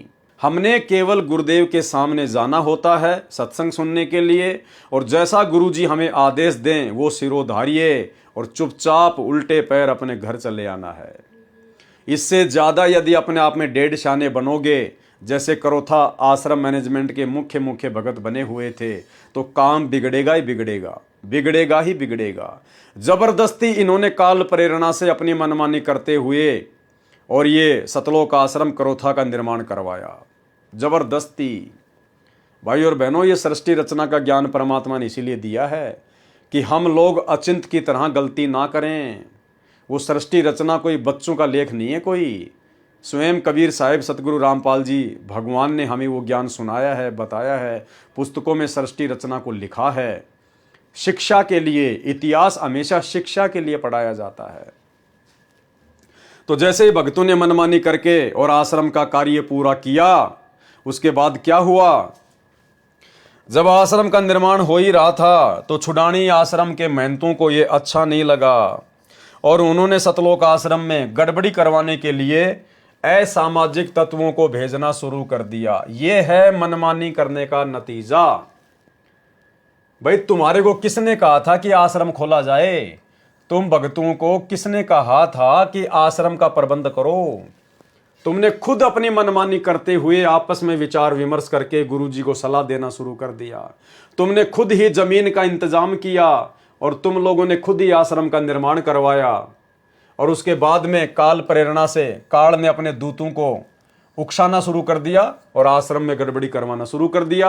यानी वहीं से संत रामपाल जी के सिर में दर्द होना शुरू हो गया, अपने ही मुख्य भक्तों की नादानियों के कारण, नासमझियों के कारण, गुरु को मानुष मानने के चलते। तो छुडानी आश्रम के महंतों ने असामाजिक तत्वों को भेजना शुरू कर दिया ताकि उनको परेशान किया जा सके। उन्होंने पैसा मांगना और दूसरे गैर वाजिब मांगे करनी शुरू कर दी, जिन बातों से संत रामपाल जी को काफी परेशानियों का सामना करना पड़ा। क्यों करना पड़ा? उन भक्तों की नादानी के कारण। अगर वो गुरुजी को सलाह ना देते, जबरदस्ती करोथा आश्रम ना खुलवाते, क्योंकि परमात्मा तो अपने हिसाब से गांव-गांव जाकर सत्संग कर ही रहे थे, अपना काम कर ही रहे थे। अगर उन्होंने आश्रम खोलने की आवश्यकता होती तो वो तो 50 आश्रम खोल देते भाई। लेकिन भाई और बहनों, गुरु को मानुष मानने के चलते ये गलतियां होती है। देखो, आज आपको तीसरी बार फिर से वो छोटा सा वीडियो दिखाएंगे जिसमें गुरुदेव ने कहा कि आप अपने गुरुजी के साथ में भी रह रहे हैं, और यदि आप गुरुजी को अपने जैसा ही मानुष मानोगे, एक व्यक्ति मानोगे, एक साधारण संत मानोगे, तो कभी न कभी आपके मन में दोष आएगा, और दोष आएगा तो काल प्रेरणा से गलती होगी। सुनिए, परमात्मा बताते हैं, गुरु मानुष कर जानते ते नर कहिए अंधे, ओवे दुखी संसार में आगे यम के फंदे।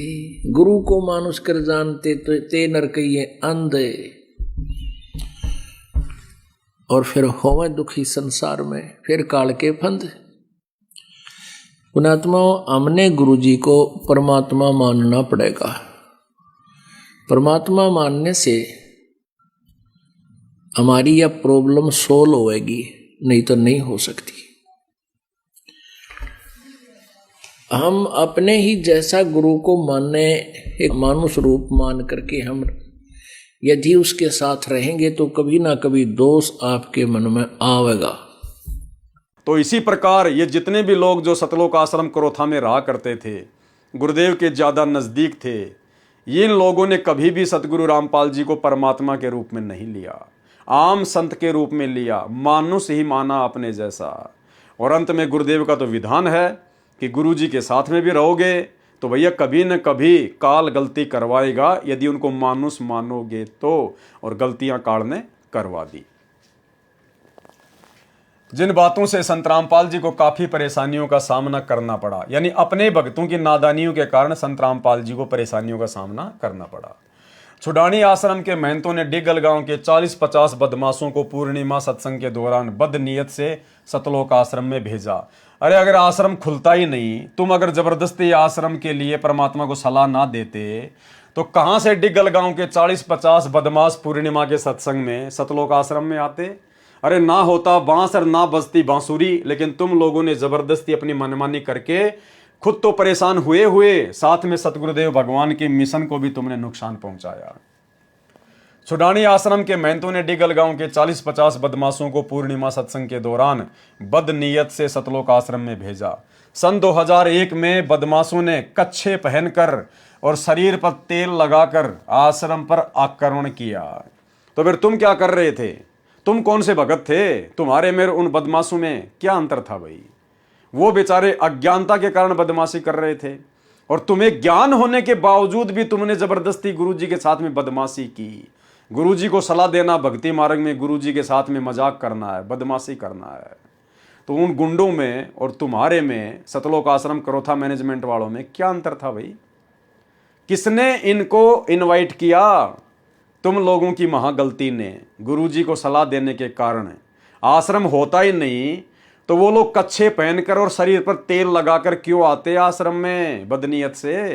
तो भाई और बहनों, हमने ध्यान रखना है। हम अपना इतना अनमोल समय जो इस पुस्तक के ऊपर वीडियो बनाने में जाया कर रहे हैं, हमने शिक्षा लेनी है, शिक्षा, वरना कोई फायदा नहीं होगा इस पुस्तक को पढ़ने का।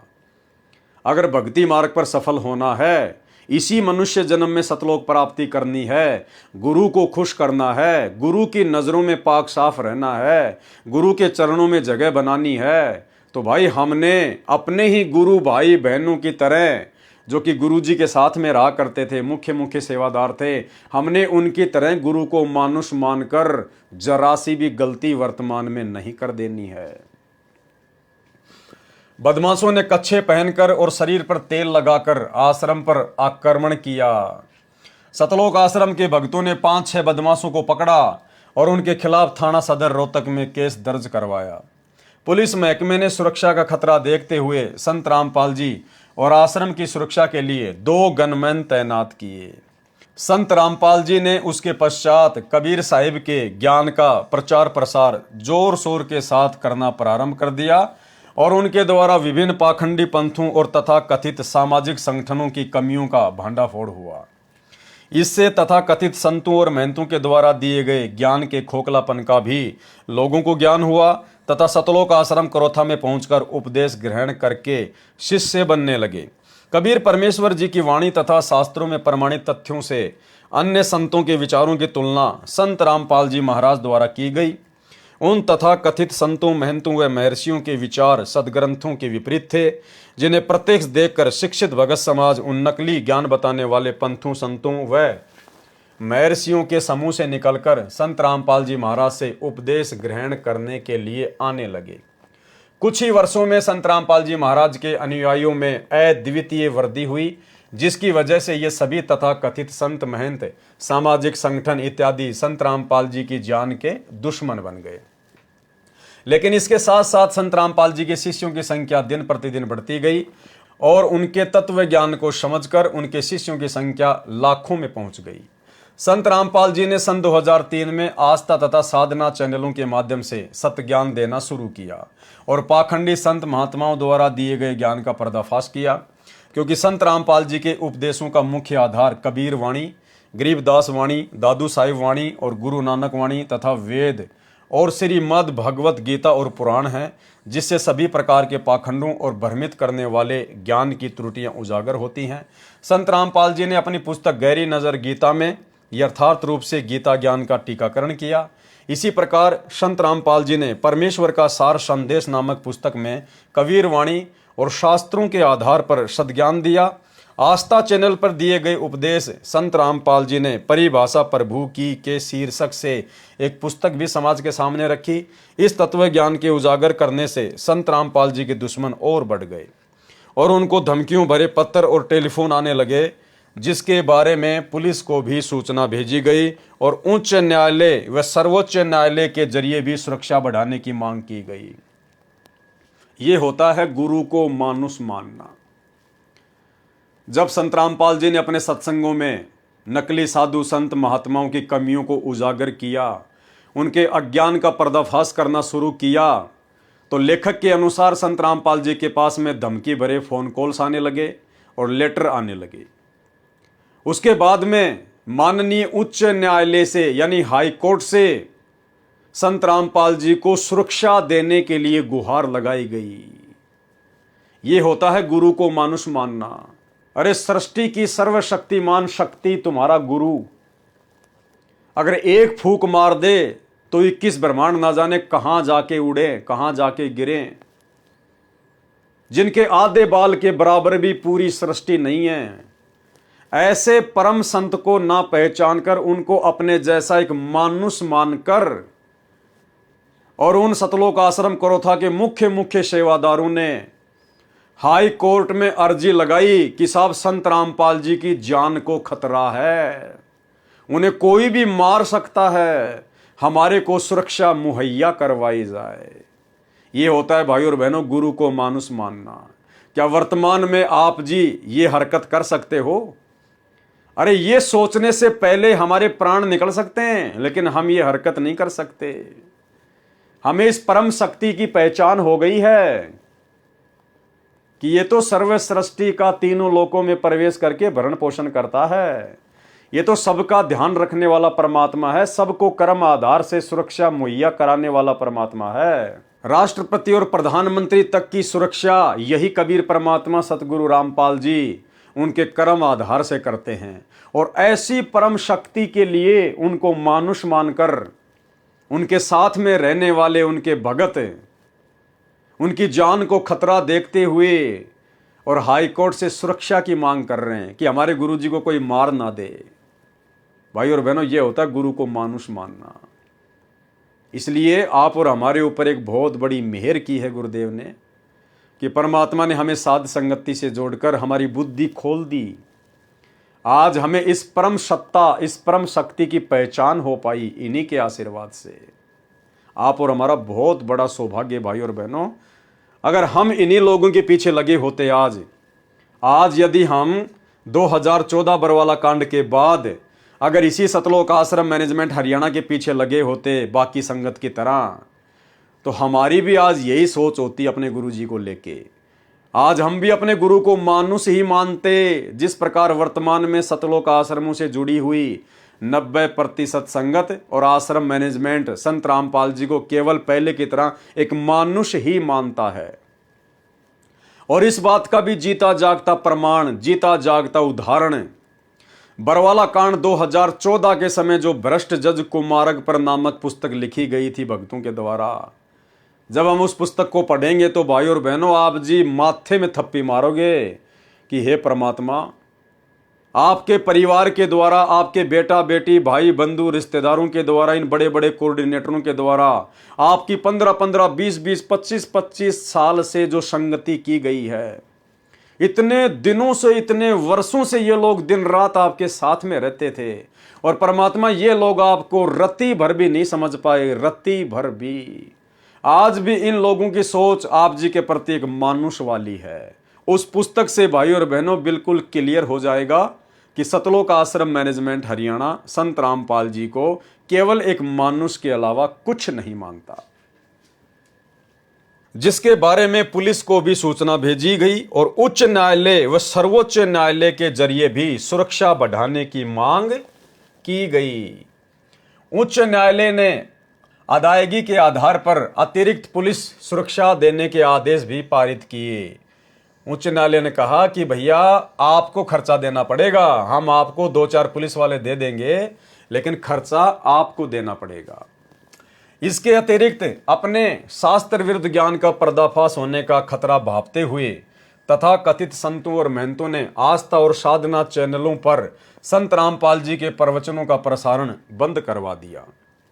इसके पश्चात संत रामपाल जी ने अपने ज्ञान के प्रचार प्रसार के लिए बड़े बड़े शहरों में विशाल सत्संग करने शुरू कर दिए, जिसके द्वारा कबीर साहब द्वारा दिए गए सच्चे ज्ञान का जोर शोर से प्रचार किया और अपने सदग्रंथों में छुपी सच्चाई को दुनिया के सामने रखा। देखो भाई और बहनों, आ गई वही बात जो संत रामपाल जी चाहते थे।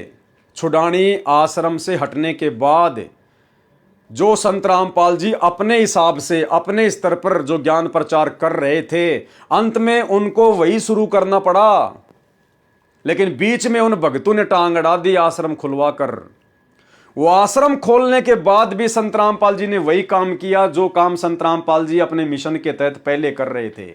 यानी पहले सतगुरु रामपाल जी गांव गांव में जाकर, नगर नगर में जाकर सत्संग करते थे, ज्ञान प्रचार करते थे, और बाद में भी भाई और बहनों उनको वही करना पड़ा। क्या लिख रहा है लेखक? इसके पश्चात संत रामपाल जी ने अपने ज्ञान के प्रचार प्रसार के लिए बड़े बड़े शहरों में विशाल सत्संग करने शुरू कर दिए। बताओ फिर आश्रम क्या काम आया? फिर आश्रम का क्या किया? आश्रम क्या काम आया भाई? अरे आश्रम खुलने के बाद भी संत रामपाल जी ने बड़े बड़े शहरों में, बड़े बड़े नगरों में जाकर फिर से उसी प्रकार से सत्संग करने शुरू किए। टेंट लगाकर, कहीं 4 दिन का, कहीं 5 दिन का, कहीं 7 दिन का। तो आश्रम की आवश्यकता संत रामपाल जी को नहीं थी। संत रामपाल जी ने जिस समय आश्रम खोलना होता उसी समय खोलते। लेकिन भाई बीच में आश्रम मैनेजमेंट ने टांग अड़ाई, गुरु को मानुष मानकर अपनी मनमर्जी करते हुए। अब आपके मन में फिर से वही सवाल आ सकता है कि संत रामपाल जी ने इन लोगों को मना क्यों नहीं किया? भाई अगर मना भी किया होगा तो काल का जीव मानता नहीं है, और संत रामपाल जी ज्यादा दबाव इसलिए नहीं देंगे क्योंकि भाई ये कबीर भगवान है। और जब ये प्रथम बार जोगजीत रूप में काल के सामने आए थे तो काल का और परमात्मा का एग्रीमेंट हुआ था। काल ने कहा था, परमात्मा आप नीचे जाना, आप केवल अपना ज्ञान समझाना, जो आपके ज्ञान को समझे वो आपका, और जो आपके ज्ञान को ना समझे उसको मेरे भोजन के लिए छोड़ देना, जबरदस्ती ना करना। तो संत रामपाल जी जबरदस्ती नहीं करेंगे, क्योंकि भगवान ही यदि अपने एग्रीमेंट को तोड़ेगा तो भाई फिर धरती पर न्याय कहां रहेगा। तो इस आधार से सतगुरु रामपाल जी ज्यादा दबाव नहीं देते थे, लेकिन वो समझाते अवश्य थे। उनका समझाने का तरीका क्या है? क्योंकि ये भगवान है, और भगवान का समझाने का तरीका सीधे तौर पर नहीं होता। क्योंकि जीव को यदि सीधे तौर पर कोई कड़वी बात बोल दी जाए तो वो परमात्मा से कोसों दूर हो जाता है। 650 साल पहले भी यही कबीर परमात्मा थे, और जब 64 लाख इनके शिष्य हो चुके थे, और जो इनके आसपास में रहा करते थे मुख्य मुख्य सेवादार, जब उनको अहंकार हो गया था, वो मान बढ़ाई में आ गए थे। और जब एक गणिका बहन जो कि पेशे से वेश्यावृत्ति का काम करती थी, जब उसने सत्संग सुने, उसको ज्ञान समझ में आया, तो वो बहन आश्रम में आने लगी। परमात्मा ने कहा कि बेटी रोज आया कर, वो रोजाना आने लगी। अब उस बहन के आश्रम में आने से पूरे नगर में ये खबर फैल गई, सुरसराहट शुरू हो गई कि भाई अब आश्रम में कुछ होने वाला है, क्योंकि आश्रम में तो गंदी गंदी औरतें भी जाती हैं। महाराज जी के ऊपर उंगलियां उठने लगी। तो जो आश्रम के मुख्य मुख्य भगत थे, जो गुरु को मानुष मानते थे, उन्होंने महाराज जी को शिक्षा देनी शुरू कर दी कि गुरुजी ये बदनाम औरत आश्रम में आती है, आश्रम की बदनामी करवाएगी। और उस गणिका बहन को भी परेशान करने लगे कि तू आश्रम में मत आया कर, उसको डराने लगे, धमकाने लगे कि तेरे आश्रम में आने से आश्रम की बदनामी होती है, गुरुजी की थू-थू हो रही है। फिर वो बहन एक दिन परमात्मा का सत्संग सुनते सुनते उनके सामने रोने लग गई। तो कबीर परमेश्वर ने कहा कि बेटी क्या बात है, क्यों रो रही है? काफी देर बाद उसने बताया कि परमात्मा ऐसी ऐसी बात है, अब मुझे तो ऐसा ज्ञान हो गया कि मैं तो इसके बिना रह नहीं सकती, मुझे तो मेरे पाप कर्म दिखाई दे रहे हैं, और परमात्मा मेरी तो ज्यादा से ज्यादा सत्संगों में आने की इच्छा होती है ताकि मेरे पाप जल्दी से कटें। लेकिन आश्रम में कुछ भगत भाई हैं जो मुझे बहुत गंदा बोलते हैं, मेरे को आश्रम में आने से मना करते हैं, दबाव डालते हैं, डराते हैं, धमकाते हैं कि तू गुरुजी की बदनामी का कारण बनेगी। तो कबीर परमेश्वर ने कहा कि बेटी उनका नाम बता, लेकिन उस बहन ने नाम नहीं बताया। कहा जी मेरे को तो जो भी मिलता है सब ऐसे ही बोलते हैं। अब कबीर जी तो अंतर्यामी थे, भाई 650 साल पहले वाले उस दाढ़ी मूंछ वाले को यदि आप जी कबीर मानते हो, पूर्ण परमात्मा मानते हो उस फोटो को, तो वो तो अंतर्यामी थे। चलो आप लोगों की नजरों में संत रामपाल जी तो अंतर्यामी नहीं है, ये तो कबीर जी नहीं है, और ना आप इनको मानते। लेकिन जो 650 साल पहले आए थे जिस रूप में, दाढ़ी मूंछ वाले रूप में, वो तो अंतर्यामी थे। उनको तो पता था ना कि कौन कौन भगत है जो इनको दुखी करते हैं, परेशान करते हैं। लेकिन परमात्मा ने पता होने के बावजूद भी उनको अकेले में नहीं समझाया, उन सेवादारों को अलग से बुलाकर उनको नहीं समझाया, क्योंकि मालिक को पता था कि ये गुरु को मानुष मानते हैं, ये ज्ञान को आधार बनाकर भक्ति नहीं कर रहे। अगर मैंने जरा भी इनको सच्ची बात बोल दी, कड़वी बात बोल दी, तो ये नाराज हो जाएंगे और भक्ति छोड़ के चले जाएंगे। और परमात्मा चाहते हैं ये जीव किसी भी प्रकार से भक्ति पे लगा रहे, देर सवेर कभी तो समझ में आएगी। तो परमेश्वर ने पता होने के बावजूद भी उनको स्पष्ट रूप से ना कहकर और सत्संग के माध्यम से संकेत किया कि भाई कोडी हो चाहे संत बंदगी कीजिए, और हो वैश्या के विश्वास चरण चित दीजिए। अगर कोई कोडी व्यक्ति भी यदि सत्संग में आता है तो उसे नफरत नहीं करनी चाहिए। और यदि कोई वैश्या जो पहले वैश्या का काम करती थी, और अगर उसको ज्ञान समझ में आ जाए और यदि वो सत्संग में आने लग जाए, तो उससे नफरत नहीं करनी चाहिए, अपनी बहन की दृष्टि से देखना चाहिए। अगर वो सत्संग में ज़्यादा से ज़्यादा आएगी नहीं, ज्ञान को सुनेगी नहीं, तो उसके पाप कर्म कैसे कटेंगे, कैसे हल्के होंगे। लेकिन भाई और बहनों, गुरु को मानुष मानने वाला प्राणी गुरु के संकेतों को भला कैसे समझ सकता है। गुरु के संकेतों को समझना कोई सामान्य जीवों की बस की बात नहीं है। तो 650 साल पहले भी परमात्मा ने संकेत ही किया, काल के साथ किए गए अपने एग्रीमेंट के अनुसार। तो वर्तमान में भी तो सतगुरु रामपाल जी के रूप में वही कबीर परमात्मा धरती पर प्रकट है 8 सितंबर 1951 से। फिर भला वो परमात्मा सतलोक आश्रम करो था मैनेजमेंट के उन नाम समझ भक्तों को, जब उन्होंने बार बार सतगुरु को आश्रम खोलने की सलाह दी, तो भला गुरुजी उनके साथ में कैसे जबरदस्ती करते। मालिक को पता था कि इनके मन में तो काल प्रेरणा से आश्रम खोलने की जिद बैठ चुकी है, और यदि मैं इनको मना कर दूंगा तो ये भक्ति से भी दूर हो जाएंगे। तो परमात्मा ने विशेष तौर पर कोई ज्यादा दबाव नहीं दिया, लेकिन परमात्मा ने सत्संगों में कहने में कोई कमी नहीं छोड़ी। सत्संगों में परमात्मा अक्सर जिक्र कर ही दिया करते थे। एक छोटा सा आपको उदाहरण देते हैं भाई और बहनों। हमने भक्ति और भगवान पुस्तक में पढ़ा कि 2 भगत जो गुरुद्रोही हुए थे, एक तो संजय उर्फ कृष्णदास और दूसरा समुद्र दास उर्फ लीलू दास। लीलू दास वो भगत जो एक शब्द गाया करता था, वो हाथ में तुम्बा लेके, एक तारा लेके, कि हम थारी भक्ति पे कुर्बान गुरुजी धनाना वाले। तो भक्ति मार्ग में तुम्बा बजाना अलाउ नहीं है। संत रामपाल जी के यथार्थ 13वें कबीर पंथ में भक्तों के द्वारा अपने गुरुजी के सामने खड़ा होकर ज्ञान देना, हाथ में तुम्बा लेके शब्द गाना, ये अलाउ नहीं है। लेकिन ये हरकत वो भगत उस समय क्यों करते थे? क्योंकि वो गुरु को मानुष मानते थे। जैसे दूसरे संतों के भगत उनको मानुष मानते हैं, इसी प्रकार वो भी गुरु को मानुष ही मानता था। लेकिन गुरुदेव ने उसको स्पष्ट रूप से नहीं कहा कि तू भाई ये तुम्बा रख दे, तू तुम्बा मत लेके आया कर, मेरे साथ चलना है तो तेरा एक तारा तेरे घर पे रख के आया कर, और भाई एक तारा मत बजाया कर। अगर गुरुदेव उसको इस प्रकार से कह देते तो वो कभी दोबारा मिलता ही नहीं संगत में, वो घर बैठ जाता, क्योंकि वो गुरु को मानुष मानते थे। ज्ञान को आधार कोई बना के भक्ति नहीं करता था।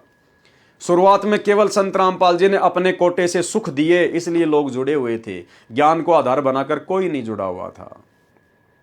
लेकिन सत्संग में गुरुदेव ने उसी के सामने इशारा किया।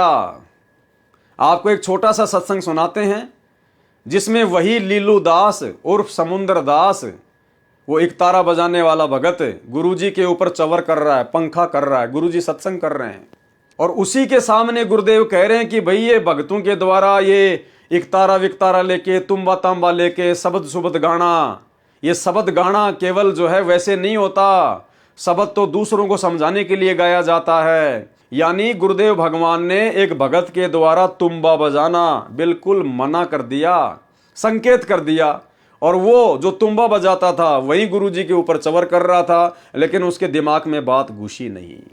सुनिए छोटा सा सत्संग। एक समय की बात। और सत्संग जो है एक दिन का बतेरा हो लागना होता है। जैसे आम भाषा में कहा करो ना भाई, गामकार ज्ञान का तो चमका ऐसा हो से थोड़े में लाग जाया करो, और रात तो फिर नहीं लगता, चाहे सारी उम्र फिर तो चिकने गड़े हो जाएंगे। थोड़े दिन में शब्द सीख लेंगे और शब्दा के फिर सारे टूल ले जाएंगे, एक तारे लेकर नरगढ़ वे बांध लेंगे, उनसे कोई लाभ नहीं होता। और शब्दा के फिर सारे टूल ले जाएंगे, एक तारे लेकर नरगढ़ वे बांध लेंगे, उनसे कोई लाभ नहीं होता। और शब्दा के फिर सारे टूल ले जाएंगे, एक तारे लेकर नरगढ़ वे बांध लेंगे, उनसे कोई लाभ नहीं होता। क्योंकि जिन संतों ने पाया, महाराज कहते हैं कि साकट को तो भारी लागे संतान नाल खिलौना, वो जो परमात्मा के नाम पर नहीं लग रहे उनके लिए तो भारा बात से, और जो राम नाम पर लगे उनको तो यानी खिलौना से। जब चाहो परमात्मा ने प्रकट कर लो, जब चाहो उससे काम ले लो, जो चाहो सो आपके लिए बालक की इतनी खड़ा रहेगा। तो यहां बताया कि ये सौदा फिरना ही संतो, ये सौदा फिरना है, ना तो मनुष्य शरीर है और ना भाई ये मकान और कमरे कोठी रहे। और हमारे सबसे बड़ी बीमारी यह है कि हमने सोचा हम सदा न्यूरांगे जैसे आज बैठे हैं। तो ठीक इसी प्रकार भाई और बहनों, ये आश्रम ना खोलने के विषय में भी ना जाने गुरुदेव ने उनको कितना संकेत किया होगा, लेकिन जो व्यक्ति अपने गुरु को मानुष मानता है वो संकेतों को नहीं समझ पाता काल प्रेरणा से। इसके पश्चात संत रामपाल जी ने अपने ज्ञान के प्रचार प्रसार के लिए बड़े बड़े शहरों में विशाल सत्संग करने शुरू कर दिए, जिसके द्वारा कबीर साहिब द्वारा दिए गए सच्चे ज्ञान का जोर शोर से प्रचार किया। देख लो जी, शहरों शहरों में भी जोर शोर से प्रचार हुआ, जोर शोर से। फिर आश्रम किस लिए खुलवाया भाई? क्योंकि परमात्मा ने तो वही करना था जो उनको करना होता है, लेकिन बीच में भक्तों ने टांग अड़ाई और अपने सदग्रंथों में छुपी सच्चाई को दुनिया के सामने रखा। इन सत्संगों को सुनकर और सच्चाई को समझकर संत रामपाल जी के शिष्यों में भारी संख्या में वृद्धि हो गई। यानी जितने लोग आश्रम खोलकर संत रामपाल जी की शरण में नहीं आए, लेखक कह रहा है कि भारी संख्या में वृद्धि होती चली गई। जब गुरुजी गांव-गांव, नगर-नगर, दूर-दूर शहरों में जाकर सत्संग करने लगे 5 दिन का, 7 दिन का, तो भारी संख्या में भक्तों की वृद्धि होती चली गई। इन सत्संगों को सुनकर और सच्चाई को समझकर संत रामपाल जी के शिष्यों में भारी संख्या में वृद्धि होती गई, जिससे तथा कथित संत और विशेषकर आर्य समाजी ज्यादा ही परेशान हो गए और उन्होंने सत्संगों में विघ्न डालना शुरू कर दिया, जिसके परिणाम स्वरूप जुलाई 2004 में यमुना नगर में चल रहे सत्संग पर आक्रमण करवाया गया, जिसमें संत रामपाल जी और उनकी संगत बाल बाल बची। भाई और बहनों, ये शब्द लिखना अपने गुरुदेव भगवान के विषय में सरासर गलत है। अरे जिस परम शक्ति का कोई बाल बाका नहीं कर सकता, जिसके अर्ध रूम पर सकल पसारा, ऐसा पूर्ण ब्रह्म हमारा, उस परम संत के विषय में उससे उपदेश लेने के बाद और ये लिखना कि जिसमें संत रामपाल जी और उनकी संगत बाल बाल बची। अरे संगत के बारे में तो लिखा जा सकता है क्योंकि संगत वाले तो जीव हैं, लेकिन संत रामपाल जी के विषय में यह शब्द यूज करना कि वे बाल बाल बचे, इसका मतलब आप अभी अपने गुरुदेव की महिमा से पूर्णतया परिचित नहीं हैं। आपने अपने गुरुदेव को उस परम शक्ति के रूप में देखना शुरू नहीं किया, अन्यथा यह शब्द एक भगत लिख ही नहीं सकता कि हमारे गुरुजी फला फला घटना में बाल बाल बच गए। ये तो एक जीव के लिए प्रयोग किया जाता, जीव के लिए। तो भाई और बहनों, ये है गुरु को मानुष मानना, ये शिक्षा लेनी हमने शिक्षा। हमने निकट भविष्य में कभी भी इस प्रकार के शब्दों का अपने गुरुजी के लिए प्रयोग नहीं करना है। ये तो 8 सितंबर 1951 से जब से प्रकट हुए तभी से कबीर भगवान है, परमात्मा है। आगे चलकर ये कब अपना खेल खेलते हैं, कभी ये आश्रम खोलते हैं, कभी ये ज्ञान प्रचार करते हैं, कभी ये उपदेश देना शुरू करते हैं, कभी ये सत्संग करना शुरू करते हैं, ये अपनी लीला अनुसार करते हैं। लेकिन अपने गुरुदेव भगवान के विषय में, जो कि स्वयं कबीर परमात्मा हैं, पूरी सृष्टि को रचने वाले हैं, जिनसे बढ़कर सर्वशक्तिमान तो छोड़िए, जिनके पासिंग भी कोई महान शक्ति इस ब्रह्मांड में नहीं है, सृष्टि में नहीं है, उनके विषय में ये शब्द यूज करना कि यमुना नगर के सत्संग में जब लोगों ने बदतमीजियां की तो संत रामपाल जी बाल बाल बचे। बाल बाल बचने का मतलब है वो तो कोई भगवान की दया थी, नहीं तो उसी दिन उनका राम नाम सत्य कर दिया जाता। अरे बाल बाल बचे नहीं, सतगुरु रामपाल जी परमात्मा ने संगत को बाल बाल बचाया। इन्होंने संगत को बाल बाल बचाया, ये बाल बाल नहीं बचे। ये तो परमेश्वर हैं, अंतर्यामी हैं, खुदा है। इनको कोई हाथ लगाने की सोच भी कैसे सकता है? इनको तो 21 ब्रह्मांड का स्वामी ज्योति निरंजन भी हाथ लगाने की नहीं सोच सकता मेरे भाई। आम जीव की तो औकात ही क्या है इनके सामने, जिसमें संत रामपाल जी और उनकी संगत बाल बाल बची। इसके पश्चात संत रामपाल जी ने खुले स्थानों पर सत्संग करना बंद कर दिया। क्यों बंद कर दिया भाई और बहनों? भाई समर्थ को तो किसी का डर है नहीं, चाहे लाख आ जाओ, चाहे 10 लाख आ जाओ, चाहे पूरी दुनिया क्यों ना आ जाओ, समर्थ को तो किसी का भय नहीं। निर्विकार निर्भय तू ही और शकल भयमान, सब पे तेरी साहिबी तुझ पे साहिब नाए। तो फिर संत रामपाल जी ने गांव गांव नगर नगर जाकर सत्संग करना बंद क्यों कर दिया? अपने उन्हीं विशेष सेवादारों की सलाह पर। जिन सेवादारों ने सलाह देकर आश्रम खुलवाया था, उन्हीं गुरु को मानुष मानने वाले सेवादारों ने फिर गुरुदेव को यह कहना शुरू कर दिया कि गुरुजी अब आपकी जान को खतरा है, गुरुजी ये लोग आपके बहुत ज्यादा घोर विरोधी हो गए हैं, अब आपकी जान को खतरा है, अब आप जी गांव गांव जाकर सत्संग ना कीजिए, नहीं तो आप जी मारे जा सकते हो। तो उन लोगों ने गुरुदेव को सलाह देनी शुरू कर दी। अब परमात्मा तो जबरदस्ती करेगा नहीं, गुरुदेव का तो काल के साथ एग्रीमेंट है, आपको अनेकों बार बता चुके हैं। तो ये होता है गुरु को मानुष मानना। इसके पश्चात संत रामपाल जी ने खुले स्थानों पर सत्संग करना बंद कर दिया और अपने आश्रमों और समाचार पत्रों के माध्यम से सत्संग करना शुरू किया। संत रामपाल जी महाराज द्वारा सत्यार्थ प्रकाश पर की गई समीक्षा कृपया निमन पढ़े। संत रामपाल जी महाराज कहते हैं कि मैंने न तो आर्य समाज को बुरा बताया, क्योंकि हमारी आपस में रिश्तेदारियां हैं, मामा फूफी के भाई बहनें हैं, और न ही महर्षि दयानंद जी को बुरा बताया। बुरा बताया है सत्यार्थ प्रकाश के ज्ञान को, जो वास्तव में व्यर्थ है तथा इसका नाम मिथ्यार्थ प्रकाश होना चाहिए। ठीक इसी प्रकार भाई और बहनों, हम सत्सेवकों ने ना तो गुरुजी के बेटे को गलत बताया, ना बेटी को, ना भाई बंधुओं को, ना रिश्तेदारों को, ना किसी कोऑर्डिनेटर को। हमने यदि गलत बताया है तो उनके द्वारा गुरु को मानुष समझकर जो उनके ज्ञान विरुद्ध आचरण संगत से भी करवाए जाते हैं और जो स्वयं भी कर रहे हैं, उनके उन ज्ञान विरुद्ध घटिया आचरणों की हम निंदा करते हैं, जिन आचरणों को करवाने के पीछे काल ने इन लोगों को निमित्त बना रखा है। तो इसी प्रकार सतगुरु रामपाल जी ने ना तो किसी भी आर्य समाजी को बुरा बताया और ना ही महर्षि दयानंद जी को बुरा बताया। अगर बुरा बताया है तो उनके द्वारा जो सत्यार्थ प्रकाश पुस्तक लिखी गई है उसमें लिखी हुई अज्ञान को बताया है। जिन व्यक्तियों ने हमारे बीच में दरार पैदा करने की कुचेष्टा की है, वे कुछ मुट्ठी भर व्यक्ति हैं जो आर्य समाज की आड़ में आर्य प्रतिनिधि सभा बनाकर उसके अधिकारी बनकर प्रभुता बनाए हुए हैं। ठीक इसी प्रकार भाई और बहनों, सतगुरु रामपाल जी भगवान की संगत को सच्चाई ना समझने देने के पीछे ये मुट्ठी भर सतलोक आश्रम मैनेजमेंट हरियाणा के लोग हैं। ये चंद कोऑर्डिनेटर हैं जो अपने स्वार्थों में पूरी तरह से लिप्त हैं और उनको भय है कि यदि संगत तक सच्चाई पहुंच गई तो हमारा धार्मिक धंधा बंद हो जाएगा। उनके पास ज्ञान का उत्तर नहीं था, इसलिए उपद्रव करवाकर आपस में जनता को लड़वाकर अपनी पदवी बनाए रखना ही उद्देश्य था। आर्य समाज की एक सार्वदेशिक प्रतिनिधि सभा दिल्ली में भी है जो पूरे भारतवर्ष की संचालक है। उन्होंने इस सत्य ज्ञान का विरोध नहीं किया क्योंकि वे सत्य से परिचित हैं कि सत्यार्थ प्रकाश का ज्ञान व्यर्थ है।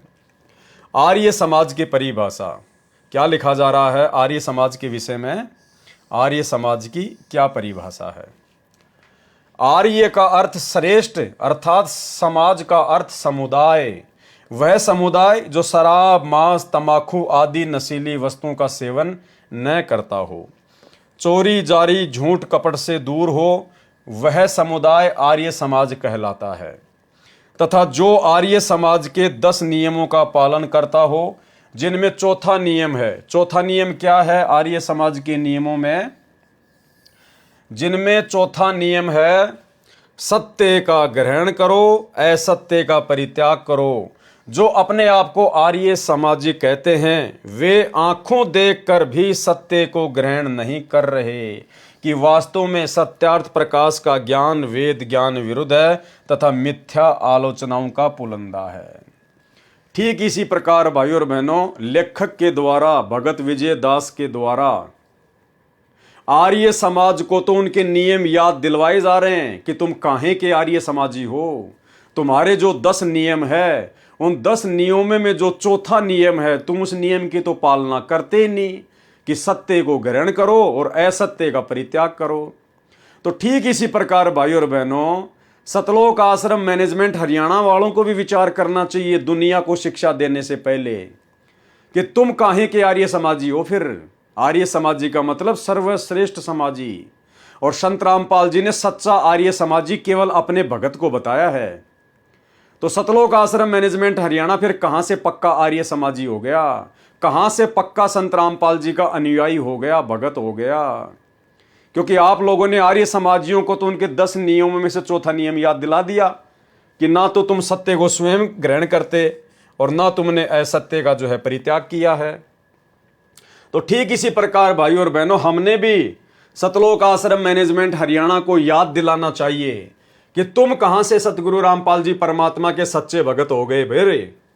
अरे तुम्हारे पंथ में जो 11 नियम चलते हैं, 11 नियम, 1 2 3 4 5 6 7 8 9 10 11, तुम्हारे नियम में जो 11 नियम चल रहे हैं, तो तुम कहां से छठे नियम की पालना कर रहे हो? तुम भी तो भाई इस 6 नंबर नियम की पालना नहीं कर रहे। जुआ ताश कभी नहीं खेलना है। अरे संत रामपाल जी ने तो ताश भी खेलने के लिए मना किया है कि भक्तों ने तो ताश भी नहीं खेलनी। और यदि कोई व्यक्ति ताश खेल रहा है तो उसके पास में बैठना भी नहीं है, अन्यथा मर्यादा खंडित होगी, गुरु जी का वचन टूटेगा। और इसके विपरीत आप सतलोक आश्रम मैनेजमेंट हरियाणा वालों ने, गुरुदेव के परिवार वालों ने धनाना गांव में 50 लाख रुपए का धनाना गांव के बच्चों के खेलने के लिए, उन बच्चों की श्वासें बर्बाद करवाने के लिए तुमने बैडमिंटन का स्टेडियम खुलवा दिया। अरे तुम भगत हो, तुम संत हो, तुम संत रामपाल जी के फॉलोवर हो। अरे तुम अपने गुरुजी के 11 नियमों में से, जो प्रथम नाम दीक्षा दी जाती है उस समय जो 11 नियम बताए जाते हैं, उनमें से जो छठे नंबर का नियम है कि जुआ ताश कभी नहीं खेलना, अरे तुमने तो दुनिया को खेलने के लिए स्टेडियम बना के दे दिए। तो तुम कहां से भगत हो गए भाई? तुम कहां से पक्के आर्य समाजी हो गए? तो भाइयों और बहनों, इसीलिए परमात्मा कहते हैं, करनी तज कथनी कथ है, अज्ञानी दिन रात, और कुत्ते जो भौंकत फिरे, सुनी सुनाई बात। ये खुद अपने पंथ के नियमों का पूर्णतया पालन नहीं करते हैं। तो भाइयों और बहनों, आप जियों के सामने सतगुरु रामपाल जी परमेश्वर जी की सत प्रेरणा से इन पुस्तकों के ऊपर जो वीडियो बनाए जा रहे हैं, आपके सामने प्रस्तुत किए जा रहे हैं। ये वीडियो बनाने का हमारा केवल एक ही मकसद है कि भक्ति मार्ग पर आप और हम भगत भाई बहन वर्तमान में, जो कि बिल्कुल पीक टाइम है, प्राइम टाइम है भक्ति का, इस समय आप और हम वो गलतियां ना कर दें। अपने गुरुदेव भगवान को मानुष मानकर, अपने जैसा एक व्यक्ति मानकर वो गलती ना कर दें जो गलतियां करके आज से पहले हमारे बड़े बड़े भगत भाई बहन अपने इस मनुष्य जीवन को बर्बाद कर चुके हैं। वो वर्तमान में भक्ति भी कर रहे हैं, वो वर्तमान में इन आश्रमों भी आते हैं जाते हैं, और आज भी उसी प्रकार से इन आश्रमों में वो बहुत बड़े परम भगत बनकर बैठे हुए हैं। बेचारी आम नादान संगत की नज़रों में आज भी वो अपने गुरुजी को मानुष ही मानते हैं, और पहले से कहीं ज़्यादा गलतियां वो लोग वर्तमान में लगातार कर रहे हैं और संगत से भी करवा रहे हैं। उनकी बुद्धि ऑफ है, उन्हें पता ही नहीं कि हम क्या कर रहे हैं क्या नहीं कर रहे हैं। उन्होंने संत रामपाल जी को और उनके पंथ को भी अन्य काल प्रेरित साधु संतों वाले पंथों की तरह ले रखा है। वे लोग भक्ति मार्ग पर नींद में सो रहे हैं, उनकी आंखें नहीं खुली अभी तक। तो भाई और बहनों, उन बंद आंखों वालों से जो लगातार ठोकरें खा रहे हैं, हमने उनसे शिक्षा लेनी है। क्योंकि परमात्मा कहते हैं कि समझदार व्यक्ति वो नहीं होता जो ठोकर खाकर समझ जाए, नहीं, उससे कहीं ज्यादा समझदार वो होता है जो दूसरे की ठोकर से अपना अंगूठा फुड़वाने से बच जाए। तो भाई और बहनों, आज से पहले गुरु को मानुष मानकर ही जितने भी बड़े बड़े सेवादारों ने, बड़े बड़े भक्तों ने, गुरुदेव के परिवारों ने जो अपने पैर फोड़ लिए हैं ठोकर खा खा के, और फिर भी ये लोग नहीं समझ पा रहे, आंखों पर काली पट्टी बांध के चल रहे हैं भक्ति मार्ग पर। इन्हें सत्य असत्य का पता ही नहीं, क्या नियम है, कौन सा नियम टूटने से क्या होगा, कैसे गुरुदेव प्रसन्न होंगे, कैसे नाराज होंगे, इन्हें कुछ नहीं पता। ये आज भी गुरु को मानुष मानकर और अपने घर का गुरु मानकर उसी प्रकार से काल प्रेरणा से दौड़े जा रहे हैं। तो ये जिस प्रकार से ठोकरें खा रहे हैं लगातार, गुरुदेव की मर्यादा तोड़कर, सत्संगों के विरुद्ध कर्म करके, आप और हमने डरकर भक्ति करनी है, शिक्षा लेनी है। ये गलतियां हमने अपने जीवन में नहीं दोहरानी है। परमात्मा ने सात संगतियों के माध्यम से वीडियो बनाने का जो मौका दास को दिया है, केवल इसी मकसद से दिया है कि हम सब इतने ज्ञानवान हो जाएं, इतने समझदार हो जाएं कि अब हम अपने गुरुदेव को जरा भी दुखी होने का मौका ना दें। हाल ही जो 56 नंबर की विशेष ऑडियो हिसार जेल से आई है, आपने अगर उस ऑडियो को ध्यान से सुना हो तो एक जगह परमात्मा पंडित रामानंद जी का जिक्र बनाकर, पंडित रामानंद जी को मोहरा बनाकर सतलोक आश्रम मैनेजमेंट हरियाणा के कुकर्मों पर रो रहे हैं। परमात्मा महादुखी हो रहे हैं और कह रहे, नालायकों, आज भी नहीं पहचान रहे।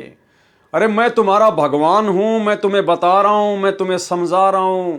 गुरुदेव स्पष्ट कह रहे हैं, पंडित रामानंद जी को माध्य बनाकर संकेत कर रहे हैं अपने परिवार के ऊपर, इन सतलोक आश्रम वालों के ऊपर संकेत कर रहे हैं कि मैं तुम्हारा भगवान हूं, तुम्हारे लिए भटक रहा हूं, और फिर भी तुम मुझे नहीं समझ रहे, चौधरी बने फिरते हो, तुम पंडित बने फिरते हो। क्योंकि सतगुरु रामपाल जी भगवान अंतर्यामी है, उनकी आंखों के सामने इनके सारे कुकर्म चलचित्र की तरह यूं के यूं हैं। परमात्मा को दिखाई दे रहा है इनका भविष्य कि आगे चलकर ये काल की गोद में बैठेंगे। परमात्मा को इनका भविष्य दिखाई दे रहा है कि आगे चलकर इनके साथ में क्या बनेगी, काल कैसे इनसे नंगा तांडव करवाएगा। इसलिए परमात्मा महादुखी होकर अपने आप को रोक नहीं पाए। रोते रोते परमात्मा कह रहे, मैं तुम्हारा भगवान हूं, मैं तुम्हारा परमात्मा हूं, तुम्हारे लिए भटक रहा हूं और तुम समझ नहीं रहे। पंडित रामानंद जी को मोहरा बनाकर अपने परिवार के कुकर्मों पर, सतलोक आश्रम मैनेजमेंट हरियाणा के कुकर्मों पर परमात्मा रो रहे हैं कि तुम अब भी नहीं पहचान रहे मुझे, अब भी नहीं पहचान रहे। सुनिए। और बच्चों, तुम उस प्रोसेस से गुजर के आ चुके हो, इसने खराब ना करियो, फिर ना बढ़ाइयो दाता की इस टेंशन को। तो कैसे खड़े हो बाप, सारी बात लिखी, कैसे रो रहे हो खुदा के, सब कुछ बता रहा, और पाप आत्मा हम मानते नहीं, और ज्ञान भरा हमारे अंदर का पता नहीं, और विद्वान बन जाते हैं।